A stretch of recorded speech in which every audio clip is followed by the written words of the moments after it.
guy's like a big deal. I was like, 800 goals is like a lot. Folks, welcome. Go Power Ranger. Sorry. Oh, damn it, Owen. Let's go, Devils! I thought once we got below 5 seconds, maybe we'd be all right, but clearly not. Bye, Mom. Bye, Owen's mom. Yeah, bye, Owen's grandmother. You can't make fun of the Stoma people, Brendan. Why not?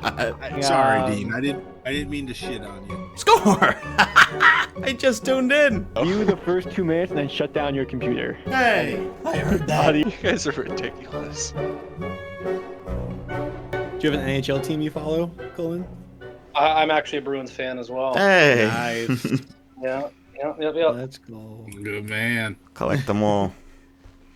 You'll be our fourth Bruins fan that we've had on as a guest or a full-time host on the show. Who else? My. Dean's old man? Dean's Yeah. dad. It's still Brendan's second favorite team, right? Yeah. That wasn't a very affirmative. Well, Yeah. there's other teams that I like to support too, but it's like, I'm still. I can't still even with these tell guys. with all the jerseys you got. Yeah, right. Just what your That's favorite only- one is. But the That's one just in one of the front, racks. that's the true one. That's the where the loyalty really lies. like it. The podcast jersey. Yeah. Yep. And the Vegas wall in the back too. That was a good Vegas game last night. Not a good ending for you, but that was a fun game to watch. Yeah. Yeah, it was good. It sucked that they blew a 2-0 lead and ended up losing in the shootout. It's like, Been a lot more Frustrating. shootouts than I thought there'd be lately. But I'll And say comeback save it. wins. Are we started? Are we live? I don't know. We sometimes do cold opens, sometimes not. Who You knows? Always Do be your thing, live. boys. Yeah. I'd say we're probably ready to go / already going. We had a good. Yeah. And I don't know good what you little stuff there, guys but- have for plans, but you're welcome to stay as long as you want, or if once we get to the new stuff, if you got other plans, then that's fine too. So whatever you guys are feeling. Yep. We'll see you till my wife and kids start screaming. There you go. Yeah, Have I'll a see nice how- 1 hour Bruin segment, maybe. Yeah. No, I'll talk about whatever you guys like. I like hearing what you guys got to talk about. I admittedly have not listened to the last bunch of pods. Well, if there's one I would recommend, it would be the California road trip recap episode, because that one was fun going over all the photos and the trip and everything. So Okay. if there's one I would fucking recommend. I forgot you guys did that. That Yeah, was so fun. As always. that was a great time. You gotta get on one of the trips. If you guys go to Ottawa, let me know. That's basically Spearsy domain right there. Yeah. Yep. Yeah, Well, Colin's- Brendan already has that Colin's one checked picture off his shows it. list. So he's gotta. Yeah, What I about, would like to go back up there though. Just it's a nice city. I mean, you're not really in the city if you're going to the game, but you could spend a night or a Not day, yet. whatever, in there. Yeah, soon, ish, 2030 Yeah. maybe for Little Breton. Yeah. We'll Yeah. see. Oh, yeah. Well, I guess welcome everyone to episode 123 of the Bread Loves Hockey podcast, and we're excited to formally welcome Cullen to the show, our first new guest host for the for season 3. We spent a little while since we had a first timer, so it's always fun to see new faces. Thanks for having me, boys. I appreciate it. And a Bruins fan, so you're welcome anytime. Yeah, Bruins fan nonetheless. That's right. And director of Cheel Arena, right? Yeah. Cheel Arena at Clarkson, which I'm sure you boys are familiar with, obviously. Yeah. But yeah, just started close to 5 months ago. But I graduated from Clarkson in 2016, and then I worked there all the way up until 2015 while I was in school as a net crew member. So that kind of nice. helped out my candidacy. Cool. Yeah. You've been there Hey, 5 months already. Wow, dude. Yeah, it's been a long road. It's been a bit of a marathon so far. So And how long? Before we started recording, Zach was saying that you almost got to be the mascot. Oh yes. yeah, in Lake Placid, obviously the kids were gone for Thanksgiving break, and I almost had to put on the pads, but luckily I didn't. That would have been funny. How tight looked is like they- that thing?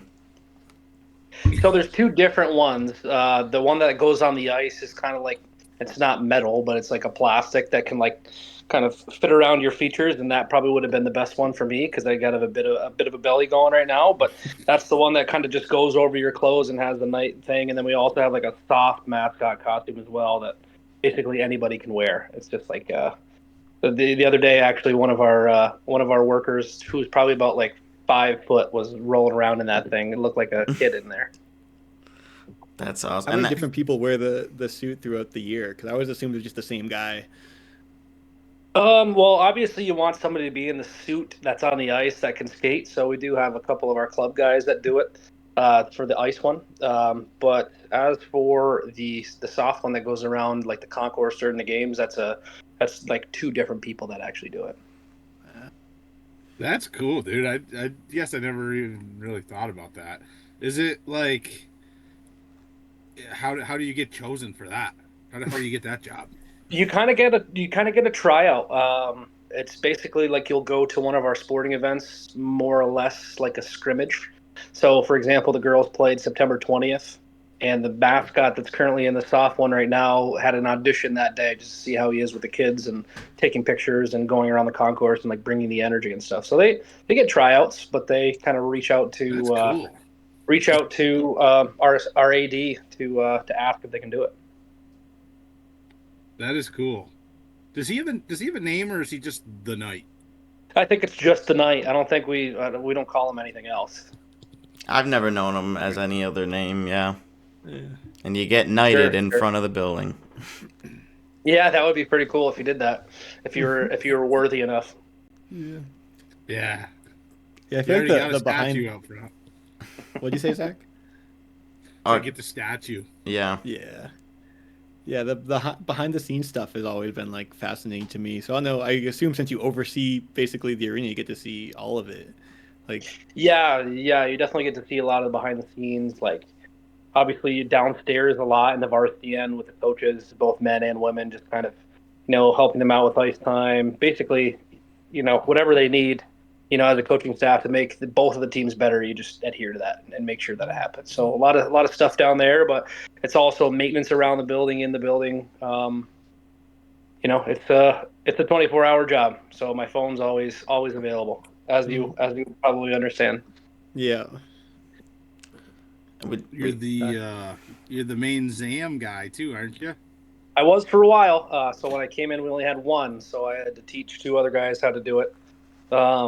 And that's been an absolute nightmare because we've had an older Zam too. So we had to go and get it fixed, and then we had to bring Ogdensburg Zam over to our place because they're actually doing work on the OFA rink at school right now. So we have that one currently, and then we're using ours as well. But it's been a wild ride, but I think a lot of people believe that it's really hard to use, but it's not really. I mean, it's just a few buttons. You put down the deck, put on the water, and then you basically just do a lawnmower. Yeah. Trip around. So How easy? How many times do you do that before it's no longer fun? Because I feel like it wouldn't get old. I mean, it really depends. Like, if you have a day that you have to do it like 8 times, it does get pretty annoying. But if you just have to do it once or twice, it's no biggie. But also, I personally didn't have to do it for the men's games, but you usually get like 2,500 people there for the men's game. And then you have if you're not going to get beer, you have, 2,000 people watching you do a Zam cut. So it's pretty nerve wracking at first if you don't get used to it. So I didn't even consider That's that part. intense. Don't crash it. yeah, it's been hit, it's not me personally, but we've hit the wall a few times. The nerves get the best of you, but you figure it out. Yeah, I mean, how hard is it to see like the very front corner of the Zamboni or of the resurfacing machine? I don't know if it's actually a Zamboni or not. Yeah, you could. Zamboni's more like the brands, just like Kleenex and tissues. But Zamboni's the brand. But you have one blind cut, so it really depends on where you start on the ice. Because when you're coming down the ice the other way, you can see and just like you're just like driving like this, and then you just take a look out there and you can see where your deck is behind you, and you can see that. But when you come back the other way, that's the blind spot in which we have like a piece of tape or like a mark on the Zamboni to indicate where your deck on the other side would be. So that one's tricky because you just can't see it, but it's half and half. That's interesting. I never Yeah, knew Really that. cool though.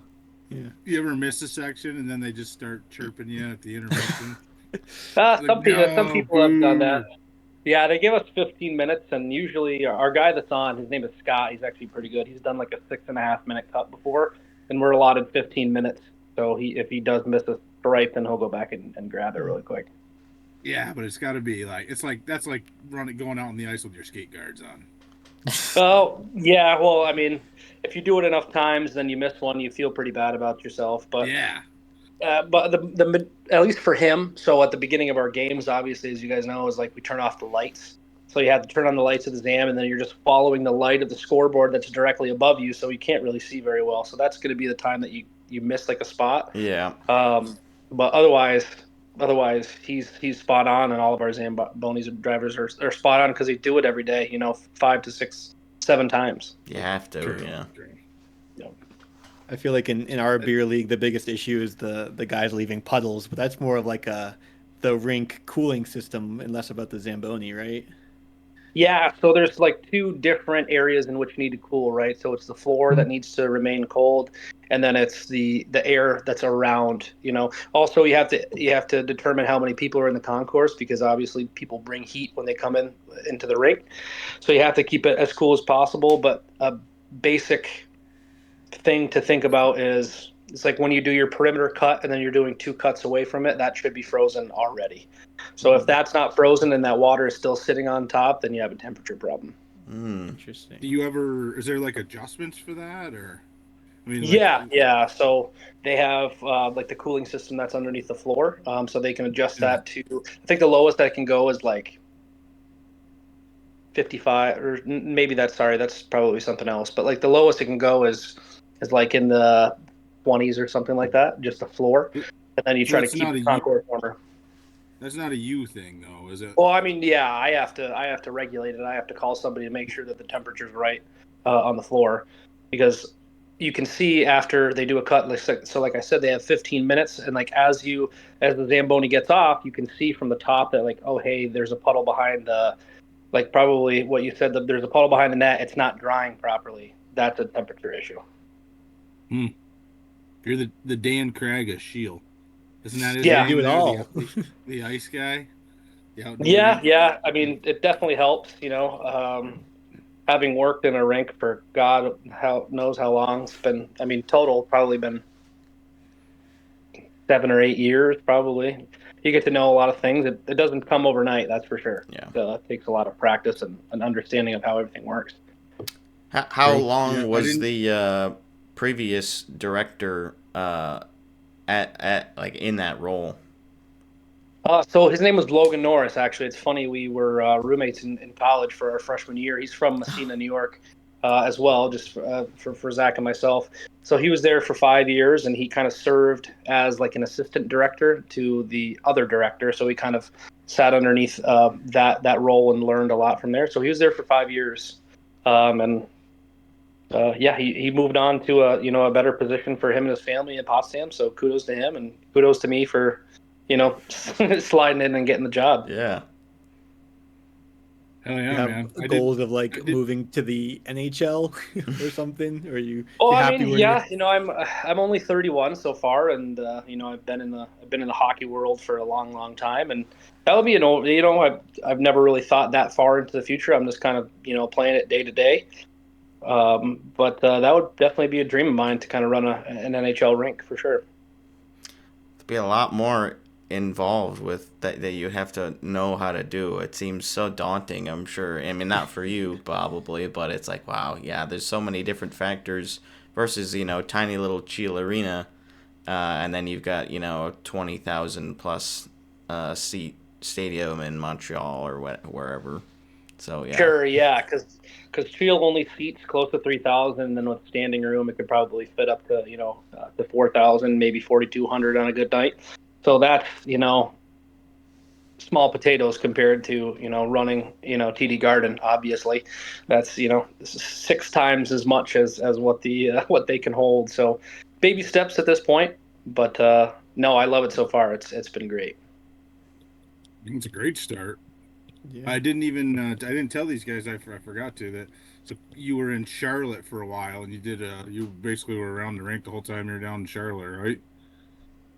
Yeah, so I was down when I was in Charlotte. I was a youth hockey director, and that coincided as a high school hockey director and like our learn to play as well. So for essentially for 5 years, I was dealing with all the youth players, all the high school players, all the learn to skate and learn to play players, which probably was like 450 probably all together. We had a two rink facility down there. It's where the Charlotte Checkers, well, they practice there sometimes. Obviously, they play at Bojangles Coliseum in downtown Charlotte, but they used our facilities a bunch, and so did the other teams coming in. Um, so we were busy. We were open 5 a.m. every day for the figure skaters, and then we closed for Old Timers Hockey Association or whatever men's league was going on at 2 when the bar closed upstairs in between the sheets. So, we were open. We were open 20 hours a day.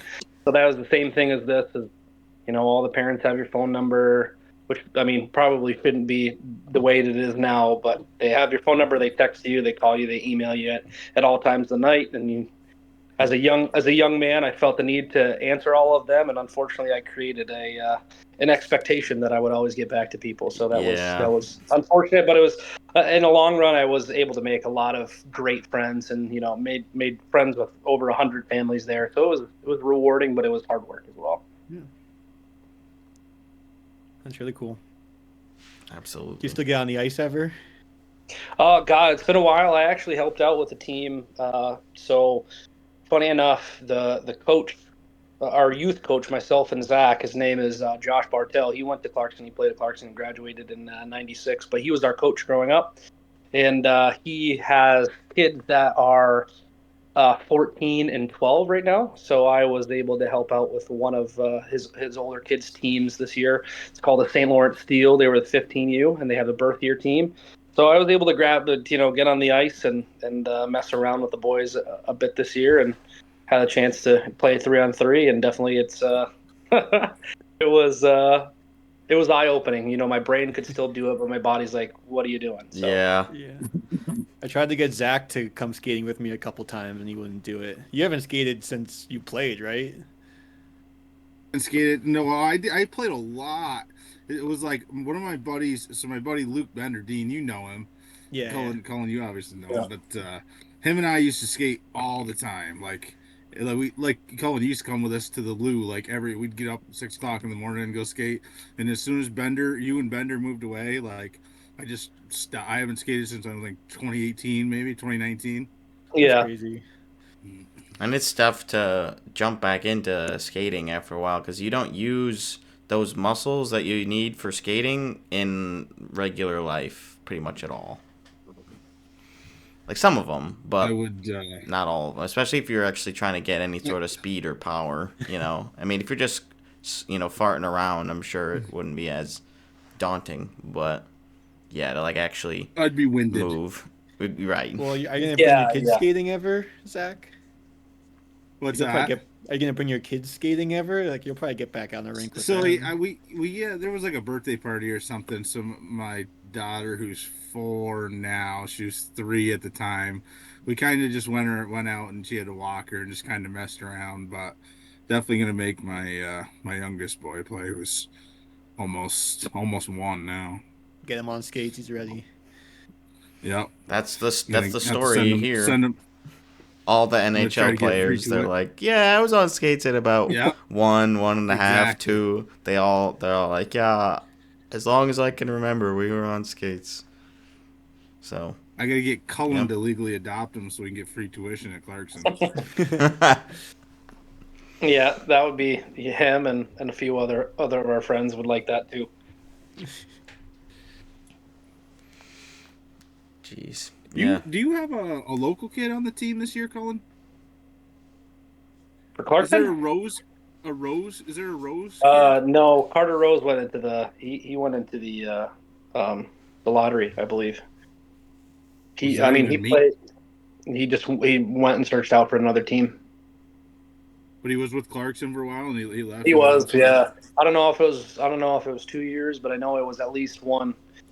It might have been 2, but yeah, he went into the he sought out another team. So it was before your time. Yeah, I mean, so it was before my time at Clarkson, but yeah, Yeah, for yeah. him, and then also a buddy that Zach and I played with, his younger brother was on the team for a little bit.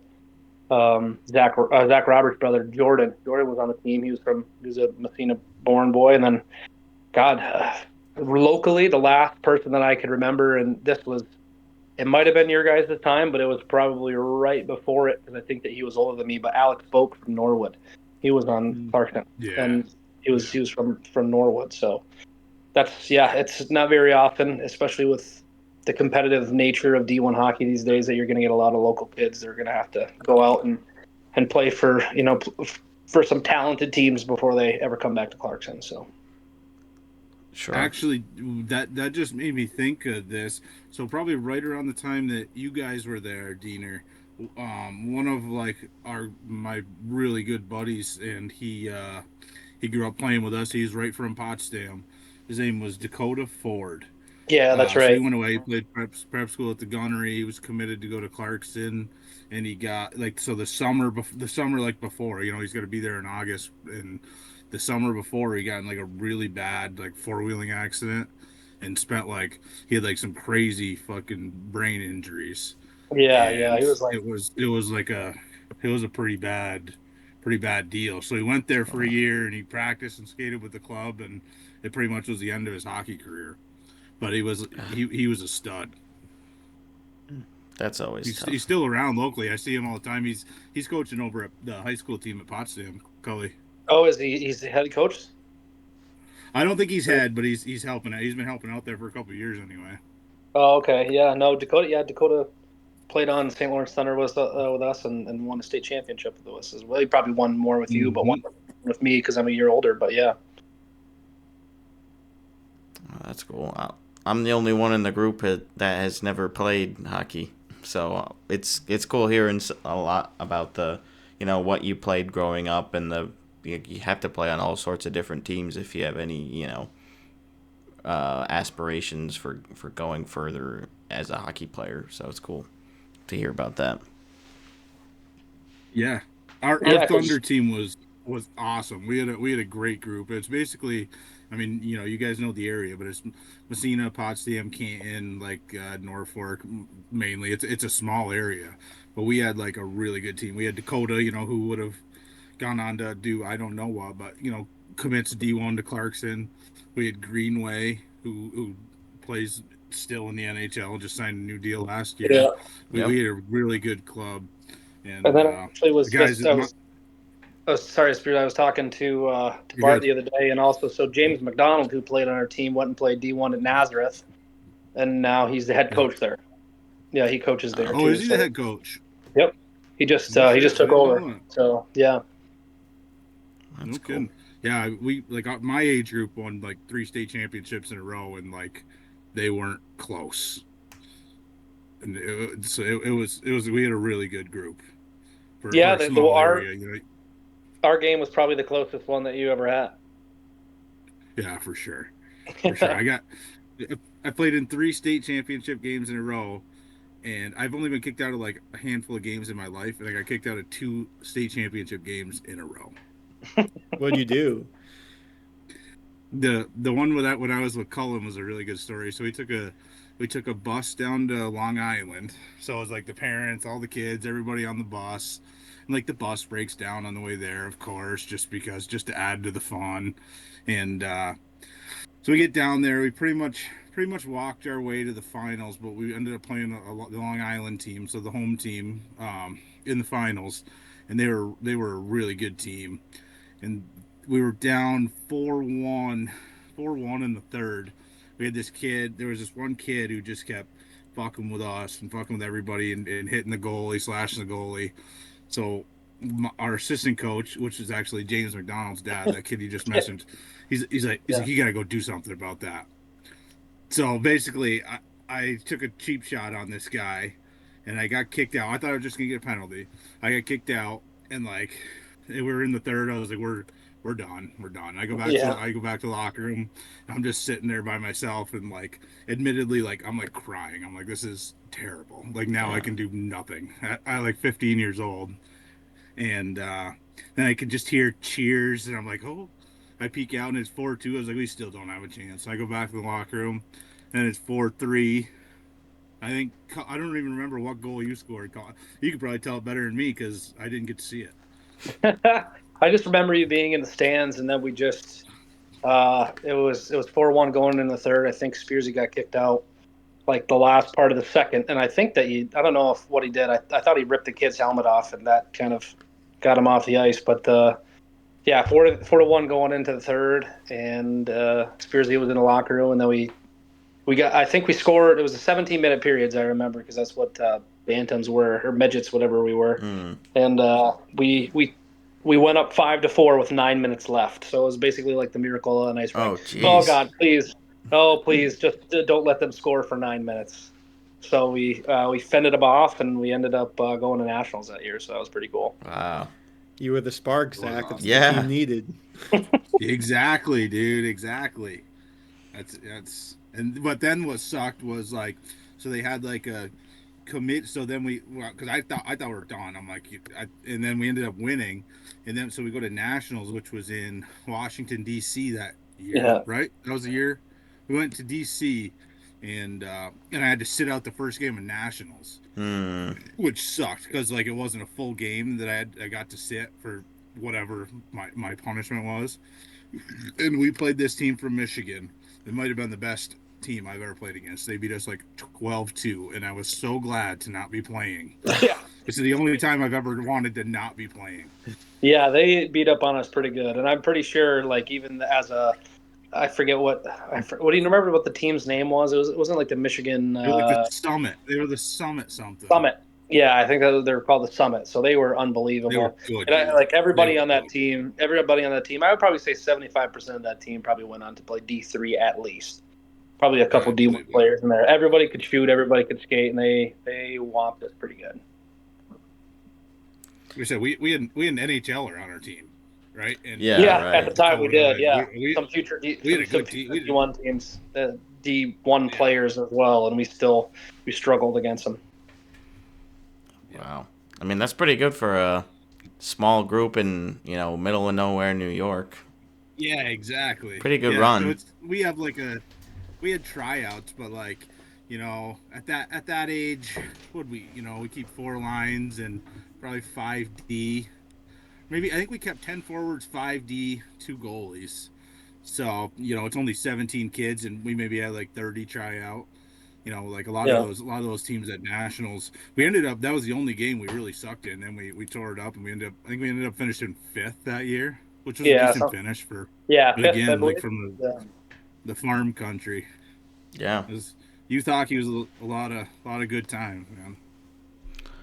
I think there was recently a player that was involved in a trade that was from like Akwesasne, I believe it was, which is very close to the middle of nowhere. Yeah, Terrence, right? Casey Terrence, I think. Yeah.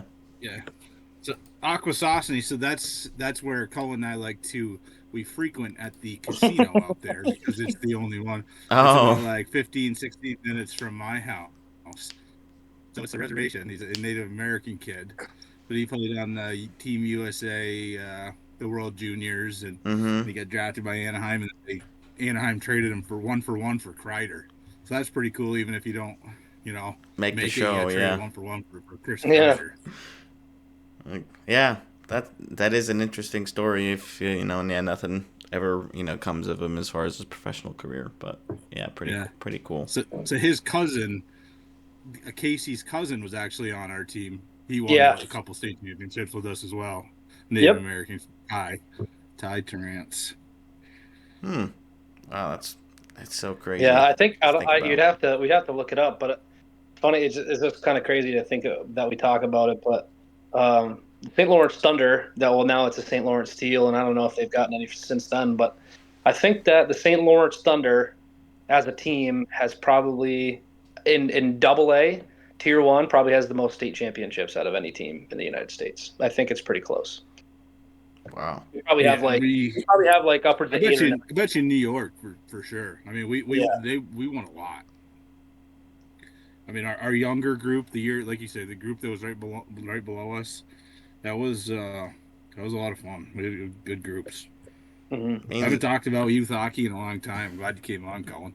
Oh yeah, no, it's just kind of crazy to think about because it does really all start there, and that was like a big thing when we were down in Charlotte because when we were teaching our 6-year-olds and 8-year-olds how to skate, like that's truly where it all starts. So you have to put so much emphasis on teaching them good habits and not like, for example, like leaning forward on their stick and creating a tripod so they have like support while they're skating. It's more or less one hand on the stick and moving your arms back and forth with deep strides. So it was trying to get those kids to that point to where like 8 years down the road they would be in situations like myself and Zach, playing for state championships and then going on to nationals. And we played Michigan, we played Boston, we played Wisconsin, plus Texas, and like these teams were unbelievable. So it all starts at 60, or I could also say it all starts at learn to skate. So it's a bit of a process. You're not going to be an NHL player overnight, right? So No. you got to learn how to skate first. You got to, in order to play, you got to learn how to skate. So it starts all from there. And youth hockey is where it all starts. Even for all these players that play at Clarkson, whether women or man, they all started in a youth hockey program somewhere, right? So they have all a place to call home. So it's kind of cool to see where these kids go, especially when they're 6. And when I left Charlotte, they were in their like 14. So it was pretty cool. Yeah. Yeah, Oh, yeah. it's really cool. Before we get on to any news or anything, I have one more, I guess, work-related question for Cullen, and then I'm done. Oh, it's all good. It's great. Go ahead. I don't want it to sound like an interview, but it's like, I don't know. I'm just so curious about what you do. I know Yeah. we went off the rails and have not talked NHL yet, but this is No, honestly, I the like youth hanging out hockey with thing you is guys. interesting because like the highest level I've played is beer league. So, Yeah. Right. but what I was gonna ask, so I assume you attend like basically all the games at Cheel. Yeah. I attend all the games. So what would be the most exciting or like craziest game you think you've ever witnessed in that arena? I know it's like probably a hard question. Yeah. I mean, there's been some good ones. We've had some good games so far. Like for example, last week, first in the ECAC is Cornell. Casey Jones, who coached Clarkson for, I mean, he was there when we were there. Yeah, we remember So him. That name sounds yep. familiar. So he's the head coach of Cornell now, and Cornell was in town last week. They're first in the ECAC, and we're 11th, which is unfortunate. But we kind of played. So Cornell is just this huge team, and I remember when I was working there, just walking through the visitor hallway when they're getting ready to go on the ice, and it's just like looking at a city of men basically, and they're all like the same age as I am, or maybe just a year older. Their average height was 6'2" when they came to town last week, and they have a very a physical way of playing. But Clarkson just kind of bullied them out of that way, and they won 4-1, and that was a big win for them. And they ended up winning against Colgate as well, 5-3 the next day, and then just putting them right in the right path for the ECAC, which is cool. I would probably have to say, in my tenure there, whether it's working on the net crew when I was in college or now, probably just the flu games. They're just absolutely electric. They're sold out. Yeah. Obviously, I got to be a part of it.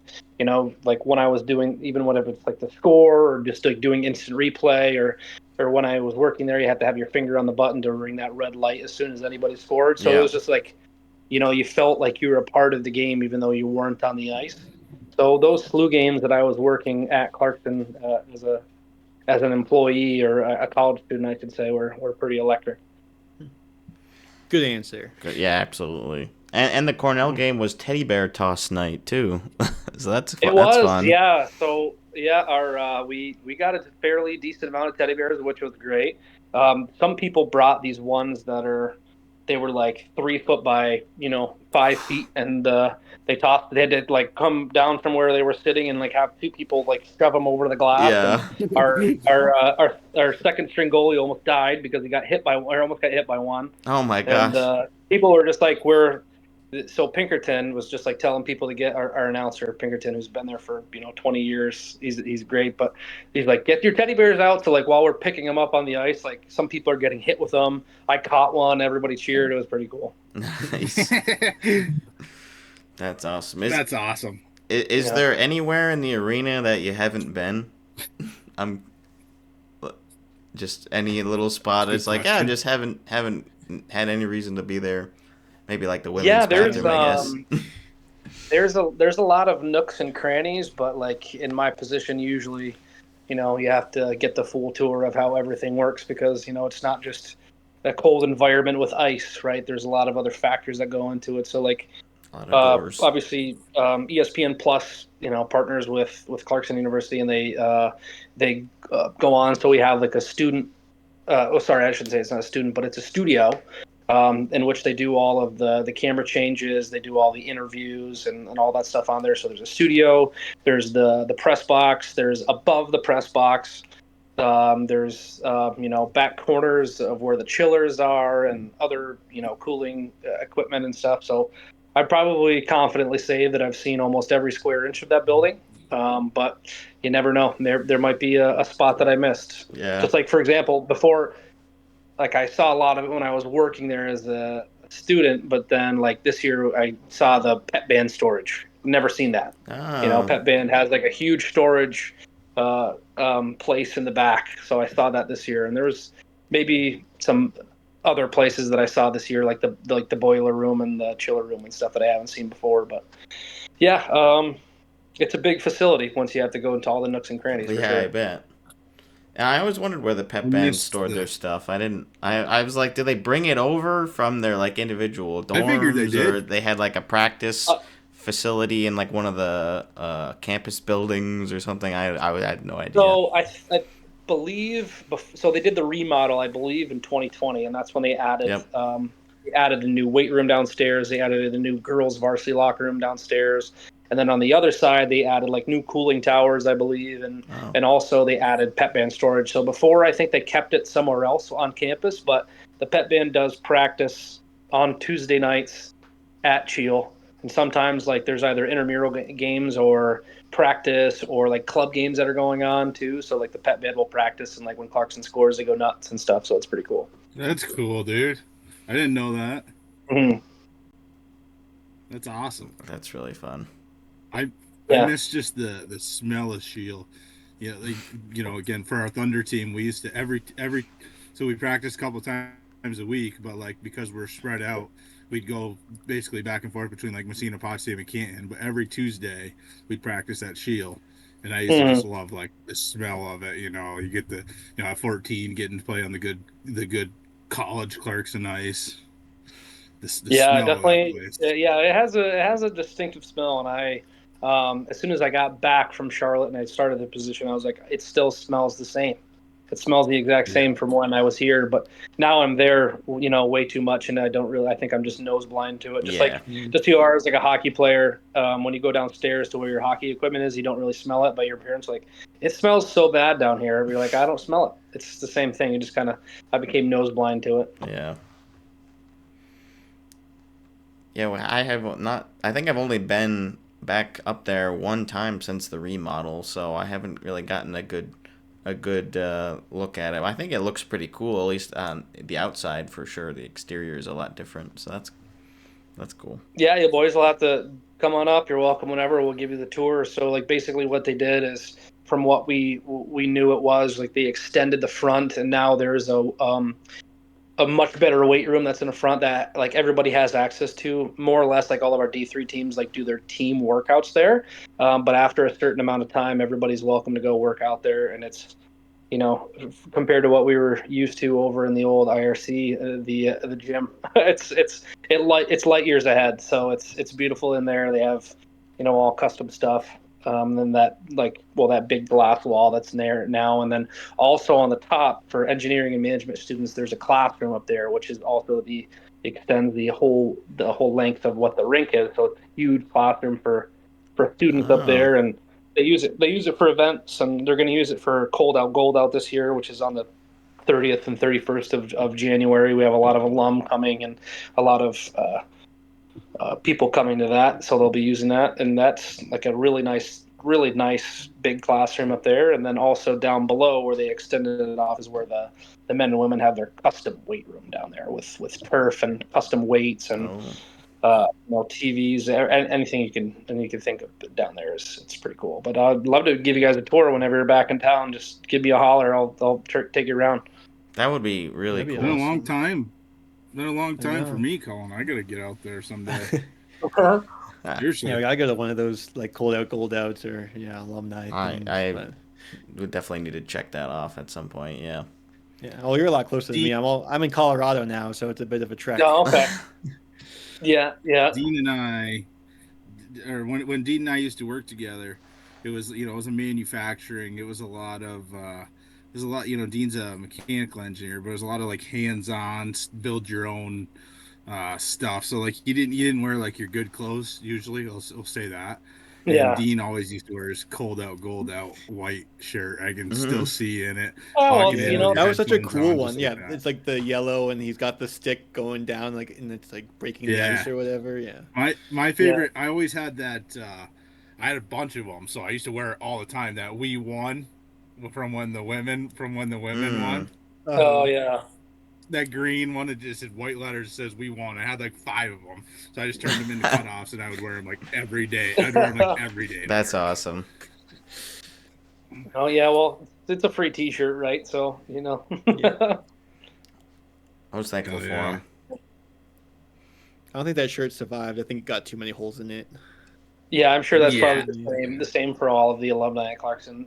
I probably had a cold out, gold out shirt at one time, but it's seen its day, and it's not anything in my closet anymore. So The other one I wore a lot was the Clarkson one that they gave out freshman year on move-in day, and they only had like extra larges left or Oh. whatever. So I wore that to work a bunch, and I think that one's destroyed too.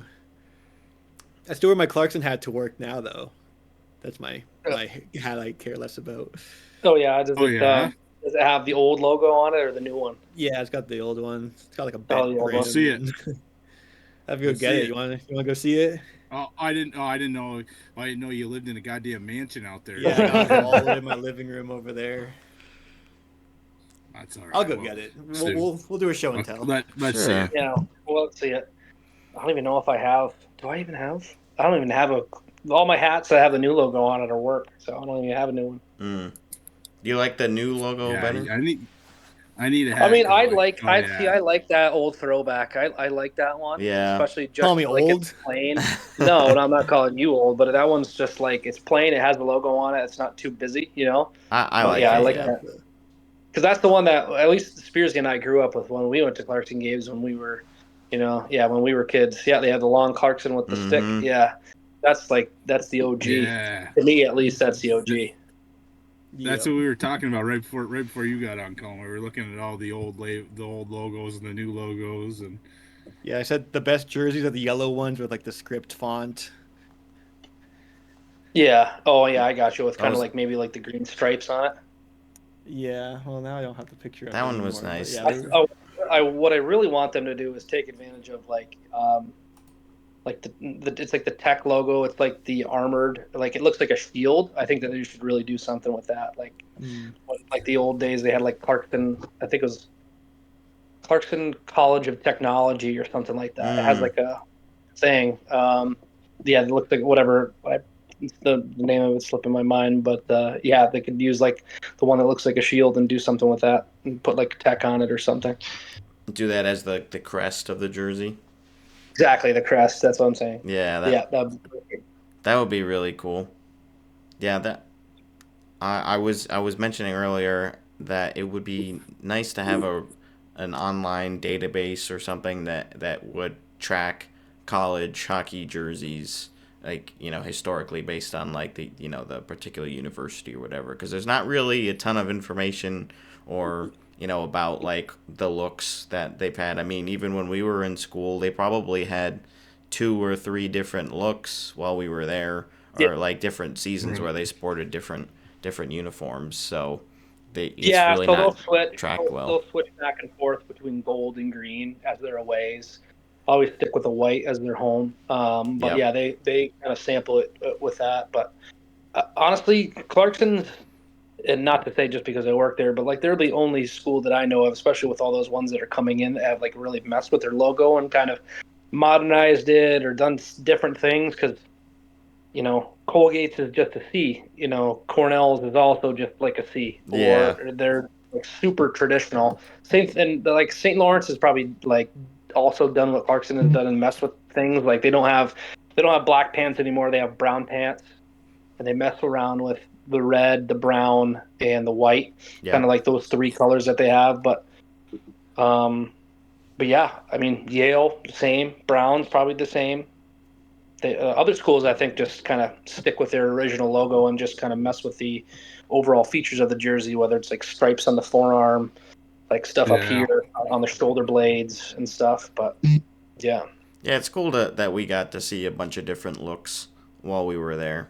Versus like, I mean, yeah, there's it can be cool. It's like, yep, this is the same exact jersey basically that my dad wore or watched when he was going to the school there. Like if we were doing something like that. But I think it is cool to change things up a little bit. They still have had a lot of looks that feel classic or not necessarily modern, even though they were wearing them when I was watching. But it's like, yeah, it still feels kind of retro, feels kind of old.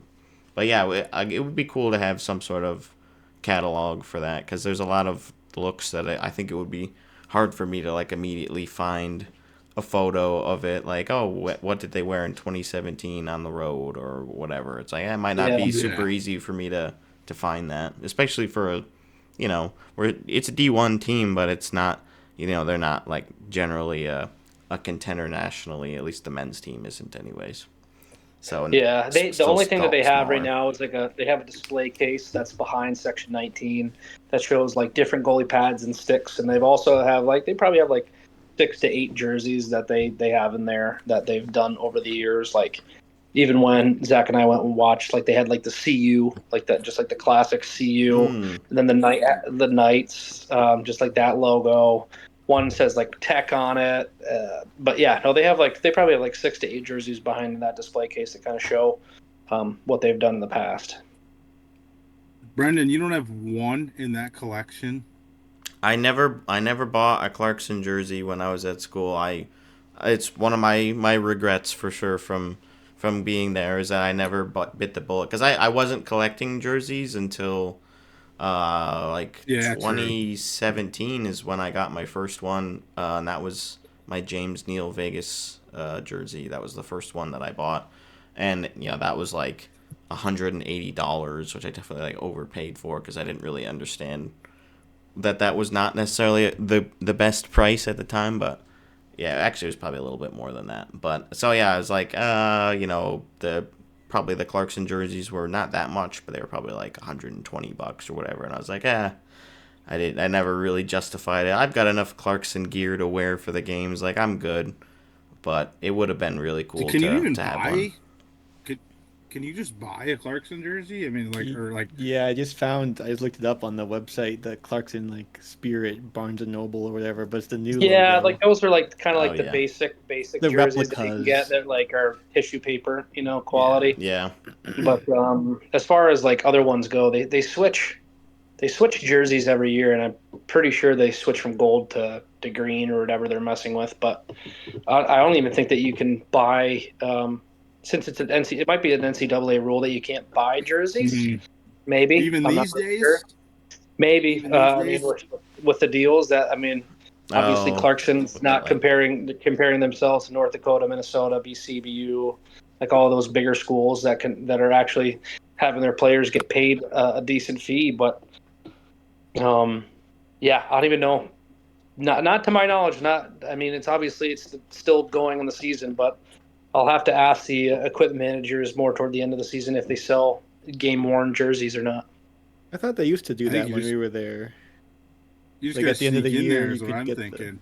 the No players. Well, I no mean, sale necessary. Yeah, I know the guys pretty well, so they're great, and they usually hook me up with whatever I need if I need it. So That's Isn't cool. it crazy that Clarkson played McKenna this year, Gavin McKenna this year, and he is making $700,000.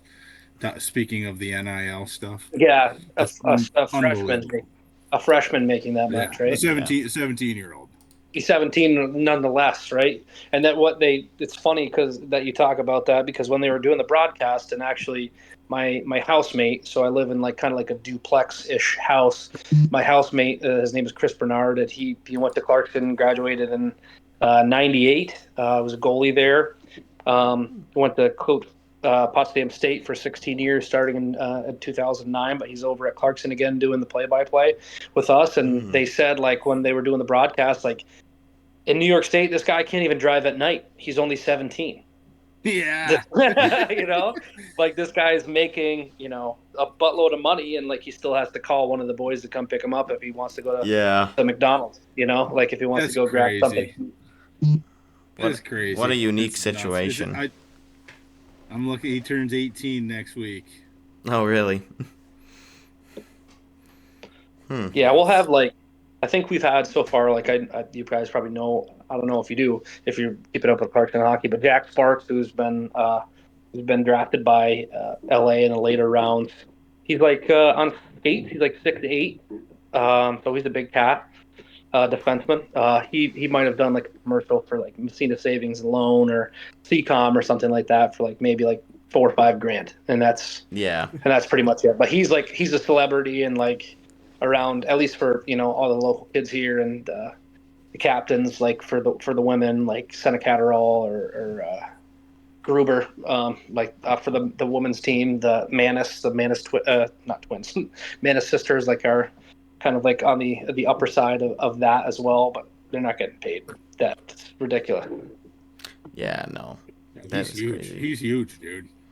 And so if I'm not mistaken, right, Spearsy, Pagula, the owner of Pagula, the owner of the Sabs and the Bills, right? He was a Penn State alum, I think. Yeah. He's the one that he's the one that he signed a check over when the Penn State only had a club hockey team, and the coach of that club hockey team went out to dinner with Pagula, and, you know, they talked numbers, and he gave him a check, and now, you know, Penn State's going to be one of the top, you know, the top 10 every single year when it comes to hockey. So no, I didn't know crazy. He was an alum, a Penn State alum. Really? Yeah, no, that's what alum, the arena is. If he's not an alum, his daughter is, I believe. His daughter is either going to school there or is an alumni of that school. Gotcha. Okay. Interesting. But yeah, I mean, if you're comparing Penn State to Clarkson, it's, you know, apples to oranges. Like, their budget compared to our budget is non-existent, right? You know, we have to follow a strict budget, but they're probably just like, yeah, you need a new scoreboard. Like, here's, you know, here you go. You know, it's must be nice. What about what he's spending on the goddamn Bills stadium they're building? Oh yeah, that's not like a few billion.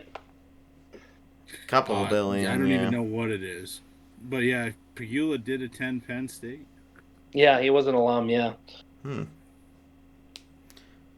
If you gotta change one of those, if one of the lights on the scoreboard goes out or one of the pixels die, like, how do you get that fixed?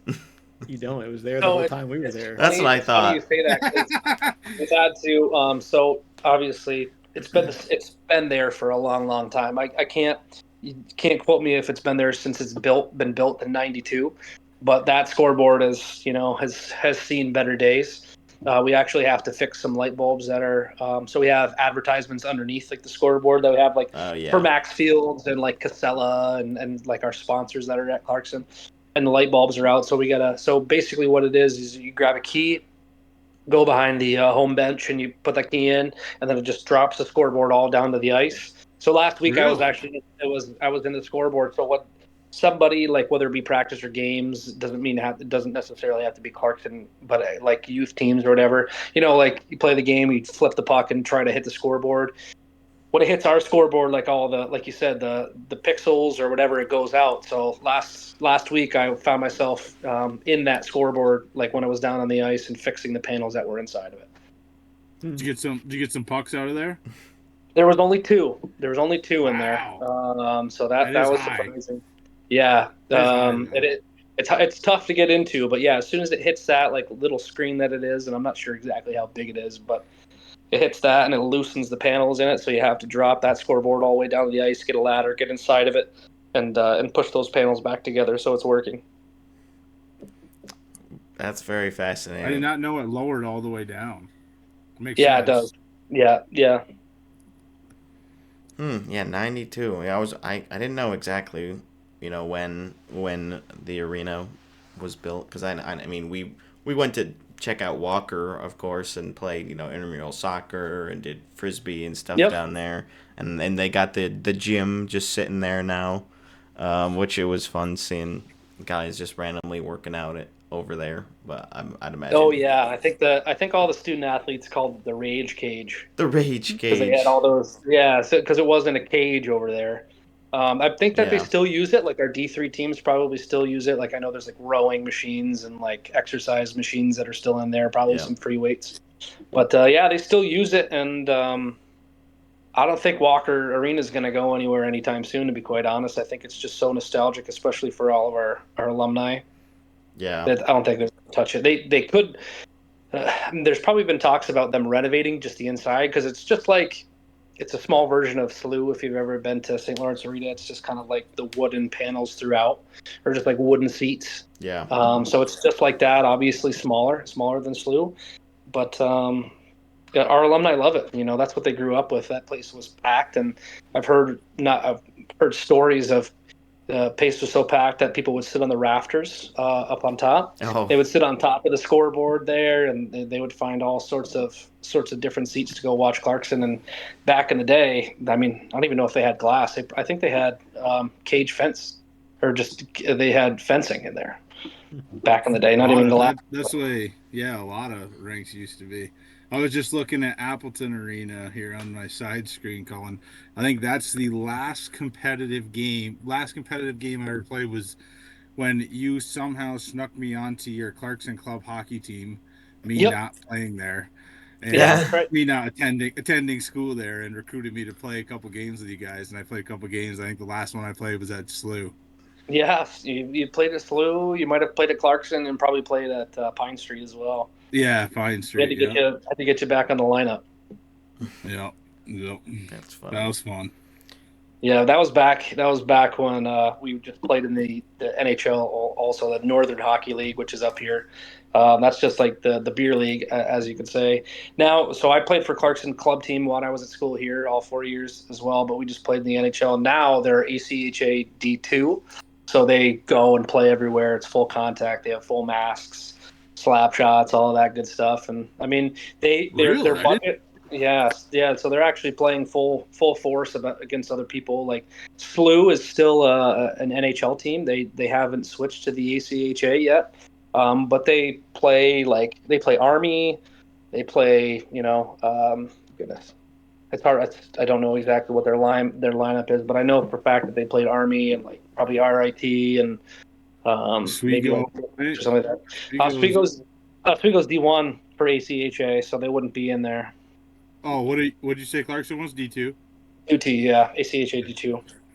But yeah, no, they're traveling, and it definitely kind of hurts me because when it comes to our net crew at Clarkson, you want people that are familiar with the game and can skate on the ice and all that stuff. So when those club guys are gone, not to say that we're bringing in the D team, but we have people that down there that had to learn a lot of stuff about the game too. So, but I mean, kudos to them. They're doing well, and they have a good budget, so they don't have to pay much. One of our best friends, actually both of our best friends, Tyler and Luke, went and played D1 ACHA at Oswego, and their dues were in the like $2,200, and Clarkson's are much less than that. So Oh, that's great.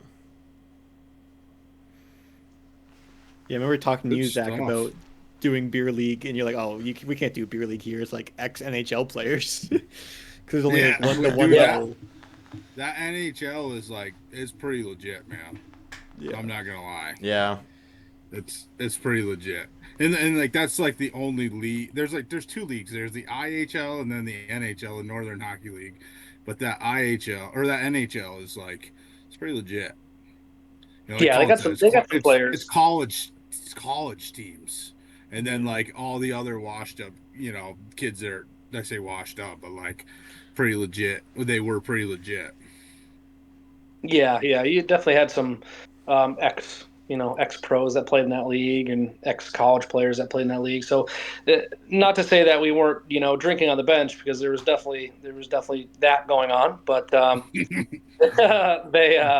they still had some players, all these other surrounding teams, whether it be from Messina or like even playing like in Salmon River, Akwesasne, like Potsdam, Norwood a little bit, but yeah, there's still guys that can play. They're just like beer league strong, They just their Yep. forearms are massive and they just splash you all day, that kind of stuff. Some of the best guys are guys that like weren't legit, that weren't good like when we were 16, 17, 18. You know what I mean? Like they're better now. They're like, Yeah, they're sure. studs now just because they never stopped, and like this, like they'd be on like our third or fourth line as high school teams, like them, like Moffitt and just Chauvin, like those guys, those type of guys. You know what I mean? They're Yeah, like, sure. I bet they're pretty legit right now. Mm-hmm. Yeah. All right. You only grabbed one beer, Zach, for I a brought whole two. 15 minutes. Oh, okay. I brought two and a nip. Wow. There you go. It's been a while since I've had some Pink Whitney. Me too. How are you getting your mass quantities of alcohol now? You're just buying them yourself at the What's high New that? York. How are you getting your mass amounts of alcohol now? You can't get them Yeah, tax it free. sucked. Cullen Dean's a New Hampshire guy, so every time he used Oh. to go home on Thanksgiving, Christmas, Dean would be going shopping for me. Oh, 6 handles damn. of Jim Beam. Yeah, That was probably back in the day. That was back in the that, day, Cullen, when I used to that drink was, the yeah, it's hardcore probably stuff. probably messed with some Evan Williams back in the day like you used to too. Evan Williams, Jim Beam, the good stuff. Yeah. I'll get Oh some man, simpler Scully for time. Dawn. Yep, Hmm. yep. All right, let's do it. All right. So yeah, I mean, the Bruins are in second place right now in the Atlantic. They're still Right where they should be. 581 points percentage, but yeah, 18, 13 and 0. And they're on a 3-game win streak. So, I mean, you gotta think that this is already better than maybe what we were probably anticipating for this time of the year. Like, to still be sitting in a playoff spot, that's gotta be good. Colin, what do you think Yeah. going into the season? What was your expectations of the team? I didn't really have any high expectations coming into the season. I think thinking the same way that Spearsy was is I think we needed one more year to kind of, be shitty before we, got better.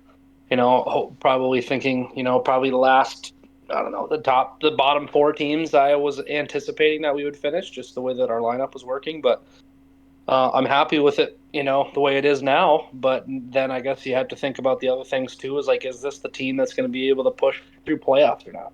So, is it deep enough? Do we have enough goal scorers to, to make it that way?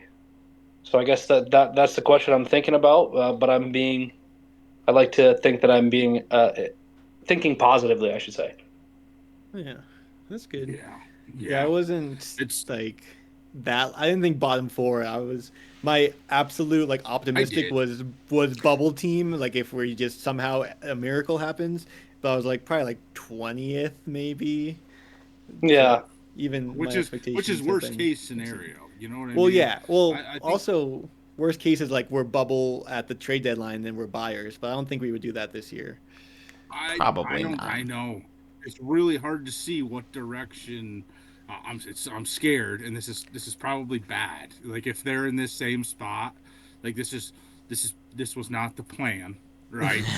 So everybody Might have starts to been. panic, and they're like, "We're gonna make the playoffs. What do we do now?" Like Mm-hmm. you can't give away anything. I think the plan all along. I mean, we could go back and look at the episode from the first week or the preseason when I was on with you guys. I think the plan was to try to have certain players be as good as they could be and get their value up, and then just sell the farm at the trade deadline, So sell being Geeky. a couple points out. Geeky, no. Huh? Sell Geeky. Hey, you want this guy that's shooting 30%? He's pretty good. Well, here's a question for you, Dean. Do you trade him? His value will never be higher No, it's like I keep saying it's not sustainable. It's not sustainable, but he's been doing this for like Over a a year. year and a half now. Yeah.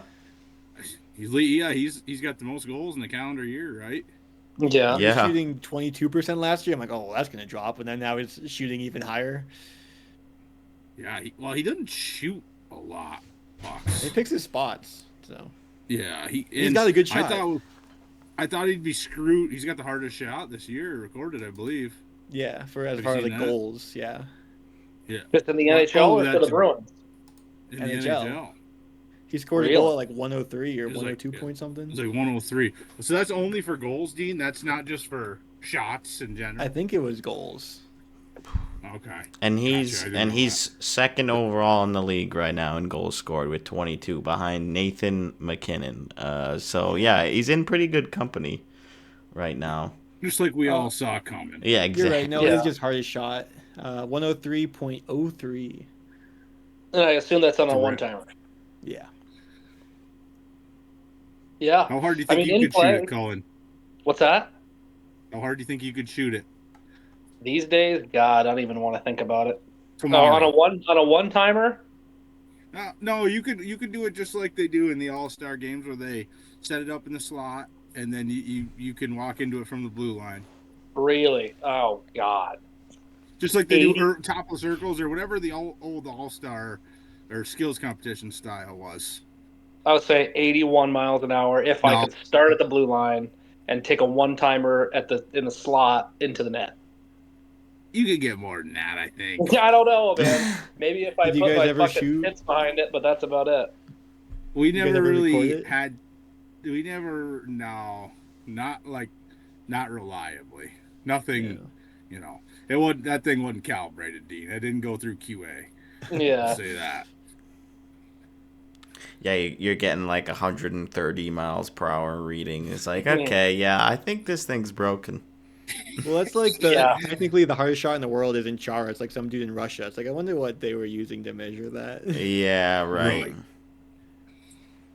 Yep. Yeah. The Kilometers. Russian gas.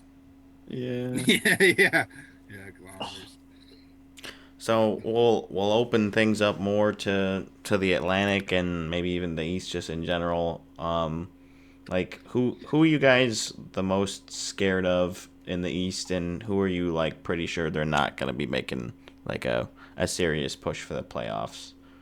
It's so tight in the East, especially. It's so tight. I think I'm really Always putting you on the spot here, but It always is No, tight. it's- It's always going. I think it's always going to be tight. I don't think that anything will change in the foreseeable future for it not to be tight in the East. It's tighter than it's ever been. Like it's never been. You're right, Cullen, and I don't disagree. Like you get a lot of the bottom. You get a lot of the bottom teams in the West. It seems like, I guess to me. yeah, But historically. it is unbelievably like 39 points is the top team and 28 is the bottom, and like there's games in hand difference. It's never been through 30 games that I don't know. I can't remember a time it's been that close. Yeah, I mean, you got one team below NHL 500 in terms of points percentage, which is Buffalo at 467.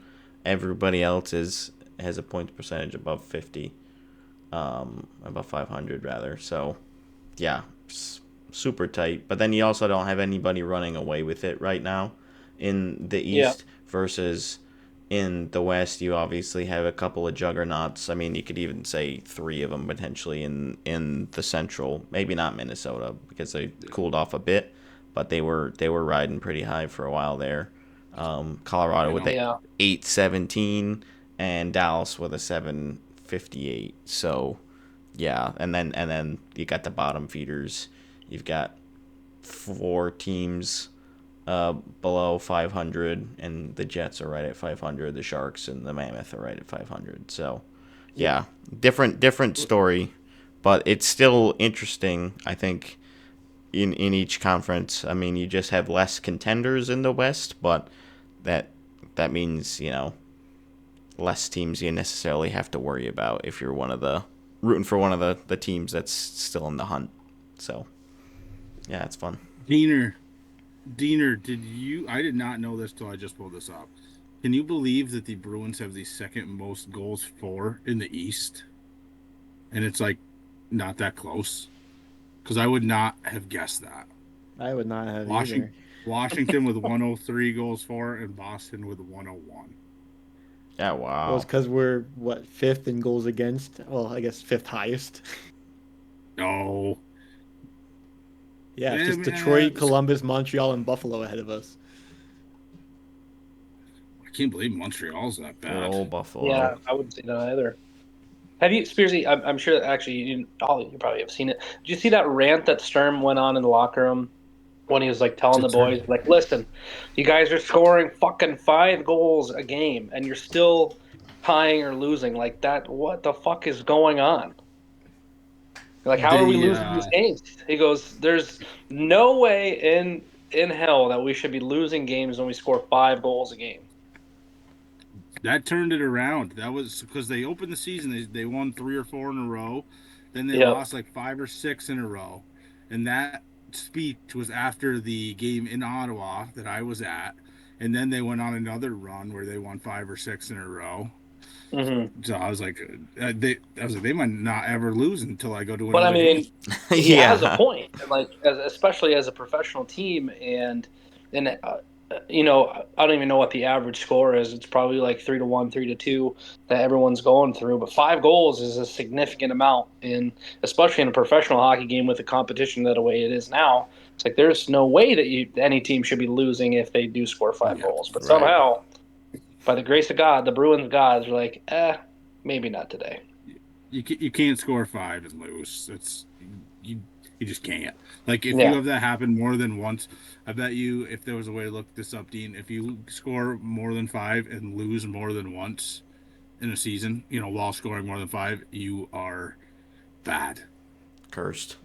Yeah, I'm sure. Like You know what I mean? The chance of winning when you score 5 goals is probably like 98%. Yeah, right. I would say. Yeah, but I like Sturm as a coach. Like he seems obviously to be having his team play better than we all expected, and even like the press conferences, he's very blunt and to the point. And like I'm sure he's the same way with the players. He's like, "Hey, I don't like how you're playing. I'm gonna bench you for a game or whatever, or healthy scratch." I gotta Well, get. I think he has the team. He has the team to do that, right? It's like you don't have a Bergie, you don't have a Marshy on your team. I mean, you have Pasta, you have McAvoy. Like, you can't really sit those guys just because they're more legacy players than anything. But I think he has the tools to do it. It's like, listen, man, if you don't want to step up, then fuck you. I'll get somebody that's going to do it and do your job better. So I think they just kind of have that lineup right now that he's able to do that, which is to his benefit. Just makes the boys want to work harder and earn a spot on the second and third line when they're in the fourth. Yeah, Even Postmark, I feel agree like he sat him for like a period or something. Like it is a perfect team for his first season because there was like nothing to lose. You know what I mean? The expectations were low. He's not coming into Bergie's team. He's not coming into Char's team. Like if you were to be a new coach coming into a team that's already established, whether it be Char or Bergie or even Marshy, like it's their team. It's not your team. But now, with I mean, Pasta and McAvoy are the veterans on the team, and Swayman as well. But he's coming into this season as the head coach, and he has the sole power because those guys don't really have that that pull yet, just because it's new. So this year they're going no captain, Cullen. I'm sure they're going to give it to McAvoy or Pasta in the offseason. I know, Dean, we talked about this preseason, but I don't remember what you said. Who gets to see next summer? McAvoy or Pasta? I don't think there's any other option, is there, Dean? I mean, no. Are you asking me first or Colin? I'm asking Cullen. I just wanted to make sure there wasn't a third option yeah. that you could even think of. Zadorov. He's been good. What do you think, Cully? He's fast. I think he's doing exactly what he needs to be doing, right? Throwing some shit around. What's that? Who's gonna get this? Who's gonna get the C? I guess it's different for me, right? I see them as hockey players, and I don't really see them as people like he does on a regular day basis, right? He's with them like in the fucking trenches, like he knows who his leader is. Me personally, I think I would like to go back to a traditional sense of having a defenseman as a captain. I think that McAvoy. I'm not. I just feel like in my gut that McAvoy might be just a little bit more mature than Pasta, just because, in my mind, and not to say anything against him being a hockey player, but I think that Pasta is just kind of on this route of he's unbelievable, but I think he just wants to kind of go out and do his own thing, especially, I don't know. I just, in my mind, I just see Pasta as this young guy, just living it up in Boston, having a good time, talking to all the hot broads and stuff. But in my mind, I see McAvoy as the captain because he's more of a leader, and I think that he has a little bit more grit to him, especially knowing that he just took a shot to the face that really, he lost 20 pounds because he has to fucking eat soup every day. I just see him more of as a gritty leader than I do Pasta, and that's nothing against him. I think Pasta is an amazing hockey player and an amazing Bruin, and he'll stay with the Bruins as well as McAvoy for a long, long time. But at this point in time, I just think it's McAvoy. I agree for a lot of the same reasons. Dean? Did you see that? I think Pasta's second baby is due. Like, if he hasn't already had it, I haven't seen an announcement, but it's due like now. I was wondering if that's why he's been out, because there was no word that I really heard on the injury. Yeah, because he had played the whole game before he was out. So I heard that. Just came back and last night. Did you see the picture of McAvoy and his wife and baby there from Thanksgiving with his jaw like wired shut? No, I thought you were gonna say the one bad. Recently where after he lost 20 pounds, how just like skinny his face looks. Did he actually lose 20 pounds? Yeah. Yeah, that's what, at least, when I go through the first thing I saw it on was Reddit, and I saw his interview. They're asking him like what he's been eating over the past days, and they're like, "Have you eaten anything solid?" And he's like, "Soup's my go-to. That's what I'm sticking with. It's the easiest and kind of most tastiest option." He goes, "I did try to do like a chicken and veg, like he blended it up, and he's like, it's just not meant to be eaten that way." Yeah, so he's like, I heard him say stick that. with soups. He looks super thin. You can just kind of see it in his face, and also like just the way that his jaw is, it's like outward, and just the way that he's talking, you can see that like obviously it's not in the spot that it needs to be. Man, he's going through it. Yeah, so Terrible. funny about that being shut or said. Matt DeRocher, who's the head coach of the women's team at Clarkson, he's been there for close to 20 years now. I think he started in like 2006. So this will be like his 19th year. Anyways, he played in the ECHL. He played down for the Stingrays in Charleston, and he broke his jaw when he was down there. He was a defenseman. He actually graduated from St. Lawrence in 2000, and he was an All-American there. But he had his jaw wired shut.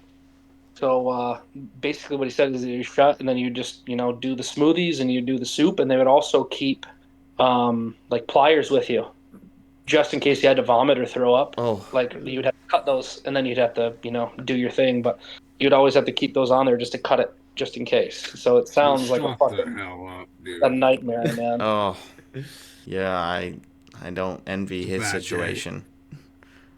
That is, that's weird. Did they ever clarify? So I think it was just his tooth, because like obviously there was speculation of when he got hit there that part of his jawbone got sent out, but I think it was just his teeth that got sent out. Yeah, I didn't hear that it was like like a piece of the jaw or something. It did look like it kind of was on like the initial replay. I was like, ooh, that like looks like a lot more. Yeah, than it just looked like it was longer and not like a tooth, but like your bottom teeth are like relatively long, but it looked longer than a tooth. Like the whole root of it came right out, I guess. Yeah. Ooh.